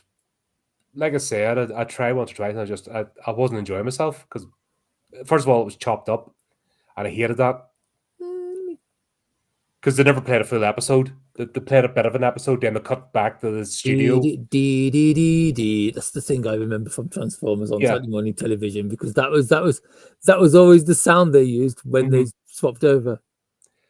And yeah, that just annoyed me. So it wasn't until then, but then I was really disappointed because the movie was good because it followed the same vein of the comics because Transformers got killed and stuff, and that's how can you be in a war and nobody gets shot? No, you're not allowed to kill them now. It's got to be like the A-Team where the helicopter crashes into a cliff, falls down the ball of fire, but everybody gets out. Yeah, Their hair, perfect. yeah, It is. that never sat right with me. That's why I'm a horror fan. Even from a young age, that unreality never sat well with me because it didn't Mm, make sense. And God, you try and watch it episode 18 now and you cringe. In fact, there's one It's I tried watching last year sometime, was hmm. Airwolf. I tried rewatching one of the end episodes before it went Canadian. And Oh dear. I Yeah. gave up on that. Yep. I have to be honest. Airwolf has not aged well. Now, No, it's Street Hawk hasn't aged well. If you really, really, really want to cringe, may I suggest the fantastic Automan? If you remember that one. I don't off the top of my head. It was basically kind of like a cross between Airwolf Thunder. Basically this guy invented a hologram to fight crime, but the police said no, so like drove around in this hologram car, which could turn into a boat, helicopter, plane, whatever. Went around fighting crime. Okay, It was basically a man in a guy in a spandex suit with really really bad computer graphics laid over the top of it. lovely. Oh, it was terrible. It was cringe. It was more camp than a fortnight at Butlins. Oh dear. Yeah, no, yeah, it might be worth for a laugh, but It's like that. That's pretty much all it was worth. I used to watch all those things really. Just I used to like Street Hawk. Street Hawk was awesome. yeah, I actually Yeah, have it queued up to watch again. the emphasis on was. Yeah, one of the shows actually was Incredible Hulk, not because of the effects, but because David Bixby, his scenes in between were good. You know, there was actually good emotional scenes in that. Yep. It was just the effects were hammy, but it was good storytelling. So that show still hands up for that. Where you think about like Airwolf and stuff, yeah, the helicopter scene, Mm. the recycled scene every episode, but the dialogue and the acting in between is just It's absolutely atrocious. The A team's the same, it's just yeah, bad. like the original Battlestar Galactica. You always used to wonder how they used to fight the Cylons because like Colonial Vipers could only turn left. Yeah, Because every scene where you saw them turn, they turned left. but that's yeah, things don't age well, but that's a problem with live action as well, isn't it? The expense. It's kind of like there are anime I would love to see them attempt live action. Akira is not one of them. No, don't no. I'm going to be honest. If they actually do it this time and they bring it out and it gets released, I am going to watch. We're going to review it. I'm going to say I'm going to watch Akira the movie just to see how big a train smash it is. Because I'm expecting it. Sorry for anybody who's working on it, but I'm expecting it to be absolutely bloody awful. It'll be CGI nonsense. That's the thing. It's like I can just see them using, you know, the scene at the beginning where it starts and it's like the music starts and they're driving along and you've got all like the high rise apartment blocks like all parallaxing past each other and the music's going like whoa, can't remember how the music goes. It's like I get the feeling that they'll kind of like they'll pay homage to that scene only in CG. So it may as well not be live action. It's like one of the things for me that makes Akira so amazing is the fact that it's as polished and as detailed as it is, but it's still created with, like, you know, hand-drawn images on sheets of acetate, no computer. Well, sure, when we did the review, we actually covered behind the scenes and I showed that I made that clip, you know, showing the actual process and the layers and the detail and the, you know, the absolute care and attention. They can do, I mean, they can do exactly the same thing on computer, but you can always tell. Yeah, it won't be this, but once again, just make new stories. You don't need to constantly rehash, and that's what the trap is. You know, the fast food factory. Oh, let's redo that again. That's just there's no end of storytelling. There's loads of storytellers out there. There's loads of fresh stories. Just fucking pull your heads out your arses. Let's make a remake of The Little Mermaid. No, let's not, because I'm not a fan of. I don't like Disney's version of The Little Mermaid. Because I don't care about Disney. They ruined the ending. I never watched it, so no interest. I'm not even angry. It's like I'm done with Disney. You know, if I can avoid, and I know the bastards buy everything, But if I can avoid anything directly by a company, I will. I've no, See, I can live my life without it and be happy. I'm kind of hoping that one day someone will turn to Disney and say like, no, no, you can't buy my you can't buy my franchise. I don't want Well, you to have it. they're going to implode anyway. They're already there. They're just masking it really well because they're so big. But it's on the cards. People are just walking away and not interested. So we'll see. But like I said, I can live my life without it. Yeah, I honestly, I don't even get upset. Whatever this shite they put out now, I'm just like, yeah, it's not I, even on I, my radar. I honestly think if Hollywood collapses, it will save the film industry. Yeah, there's people who argue against me Mm. like that, and I'm like, oh, but you need the money, people. You need the. I'm like, no, there's always people with money. Right. It just starts off smaller, and Look how it was. Right, look how it was. Here we go back. I was going to say the turn of the century, but the turn of the century is only like 25 years ago now, so that doesn't really work. Look how it was back in like the days when film first came out, when moving pictures first came out. Making a moving picture was stupidly expensive because it's like you needed the chemicals, you needed silver technology, nitrate. you need this, The yeah, films you were needed made out this, of you silver needed that, nitrate. you need everything.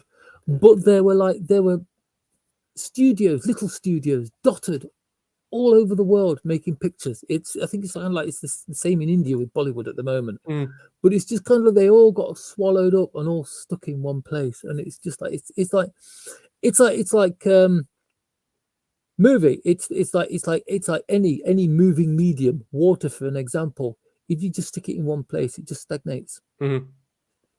There's none of that That's what we movement. There's see. none of that movement left anymore. There's more opportunity now for independent creators and small studios with the distribution methods we have and the technology to do that. So and see, that's it. people can just turn away. You don't have to get angry. You don't have to shout and scream. You don't have to get violent. All you have to do is go, see my wallet? No. Closed. I was unrelated, but I was reading something in the gaming press the other day, where it's like some guy from some company has turned around and said that it's like games publishers, games developers, games publishers need to do better. And it's like if they don't, people are going to start voting with their wallet, and they're not going to buy their stuff. Every games developer on the world has jumped in with both feet on him, telling him he doesn't know what he's doing. Well, there's a report that came out that only 15% of games or something stupid like that were played on Steam were current, as in made in the last 5 years. The majority, 70-80% of games played were from 10 years ago. I mean, right. People are already doing it. They're already look at me. Look at me. I'm a massive Warframe game. Warframe has just had its 10th anniversary. In a couple of months' time, Warframe will be having its 11th anniversary. I'm still there playing it. It's like there aren't many modern games that really tickle my fancy, because they're all kind of it's like, hey guys, play our new game, Grand Theft Auto 90. And it's like, oh my god, what's going to be in it different from Grand Theft Auto 89? The only one that's interesting at the moment is when Resident Evil 9 comes out. I'm interested to see how that. But then they've had a storyline, a narrative, and it's evolved.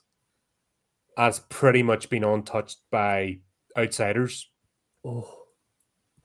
It's one of the I would consider pure franchises. I can't see anyone in the West getting their hands on Resident Evil. Its core is too firmly fixed. It's like there's no way you could transfer it to another studio. Oh god, no, it'd be the end of it. But there's, that's one example of just it's the same franchise, but it's not a regurgitation. Every iteration has tried something different. Yeah, sometimes it's failed. Thinking Resident Evil 4 and 5 didn't really land as well as the rest of them because they made it more of a shoot 'em up. But then they went back to Resident Evil. Was it Code Veronica? They went back to storytelling. I'm gonna hold my hand up and be perfectly honest. I played 1 and 2. I haven't played anything since that. All right. Well, it's when they went back to Code Veronica and I think Village. Yeah. It's basically they went back to storytelling mode, and once again, the characters are taking a completely different place. It's the same universe, but it's a completely different story. So every time there's something fresh. Now with Resident Evil 9, they're talking like, okay, are they going to bring back Chris Redfield? Are they going to bring back Jill Valentine? Are they going to bring back Zero? It'd be But are they cool. going to continue on Yeah. their story, not just plop them in? It has to make sense. And that's there's an excitement about that because Yeah, there's still faith in the studio see that they're going to try and tell you a good story. that's one of my problems. Like, we've got this new game. It's based off this last game we made, but it's only linked by the name and the main character. The rest of it makes no sense whatsoever because we've changed everything. Why? Why just But continue Resident the Evil hasn't done story? that. That's the thing. It's in the universe. So there's actual links. In fact, the Alien franchise could learn from Resident Evil. Where, the Alien franchise just completely went over itself, couldn't get past Alan Ripley, couldn't get past the Xenomorph, Yeah, I'm kept I'm still I'm we all went through every single fucking movie, yeah. in great detail. Like there's hours worth of content in this channel, folks. It's like They went the other way. Alien, awesome film. Aliens, probably my favorite Alien film, but I am a sucker for a good action movie. Alien 3, I am one of these people who stands proud and says I enjoyed Alien 3. I like Alien 3. There was a good movie in there. It's just a shame. It's like the story, the setting is really interesting. I kind of wish they'd stuck to it. Like, if you get the book, if you get like the paperback, if you get the book Alien and you read it, it's Alien. If you get the book of Aliens and read it, it's Aliens. If you get the book of Alien 3 and read it, it's a completely different story. Yeah, because the monastery. The book is so much better than the film. Wooden monastery. That was the whole thing, and it was a knock. There was loads of different changes, but God, it's been years. But yeah, that once again, you see the merits, and then the wheels fell off. Yeah. So Alien 4 doesn't exist. Yep. Covenant. Yeah, God. Yeah. Wait, it's Covenant the first. No, wait. No, sorry. Prometheus. Right. Prometheus is all right, apart from the fucking rocks. Rocks. Do rocks, man. Rocks. I don't do anything else. I do rocks. Yeah. I only do rocks. I'm not here to make friends. I'm only here for the rocks. What about money? All right, maybe the money as well. It's like, but I've got to be honest. Sir. I don't mind Prometheus because it's better than Covenant. That's not exactly a high bar. Oh my God! It's like Covenant, and then you get Romulus. Thank you. I was going to call it Alien 7. Then you get Romulus. Yeah, God, that was. Do you know? I've got to be honest. I don't really know how I feel about Romulus. It's forgettable. Here's the problem: the ones that are trying to defend it are doing it out of ideological purposes. I like this movie because I'm on this team. I honestly think like the story could have been a lot better. The acting was okay. I think the backdrops were really, really good, but the problem is like 99% of it was AI. And plus it was taken from Alien Isolation, so it's just a good set from Alien Isolation and stuck it into a movie. Oh my God. Yeah. It's kind of apparently the next Alien film is going to carry on from where Romulus left off. So they're just going to ride over the top.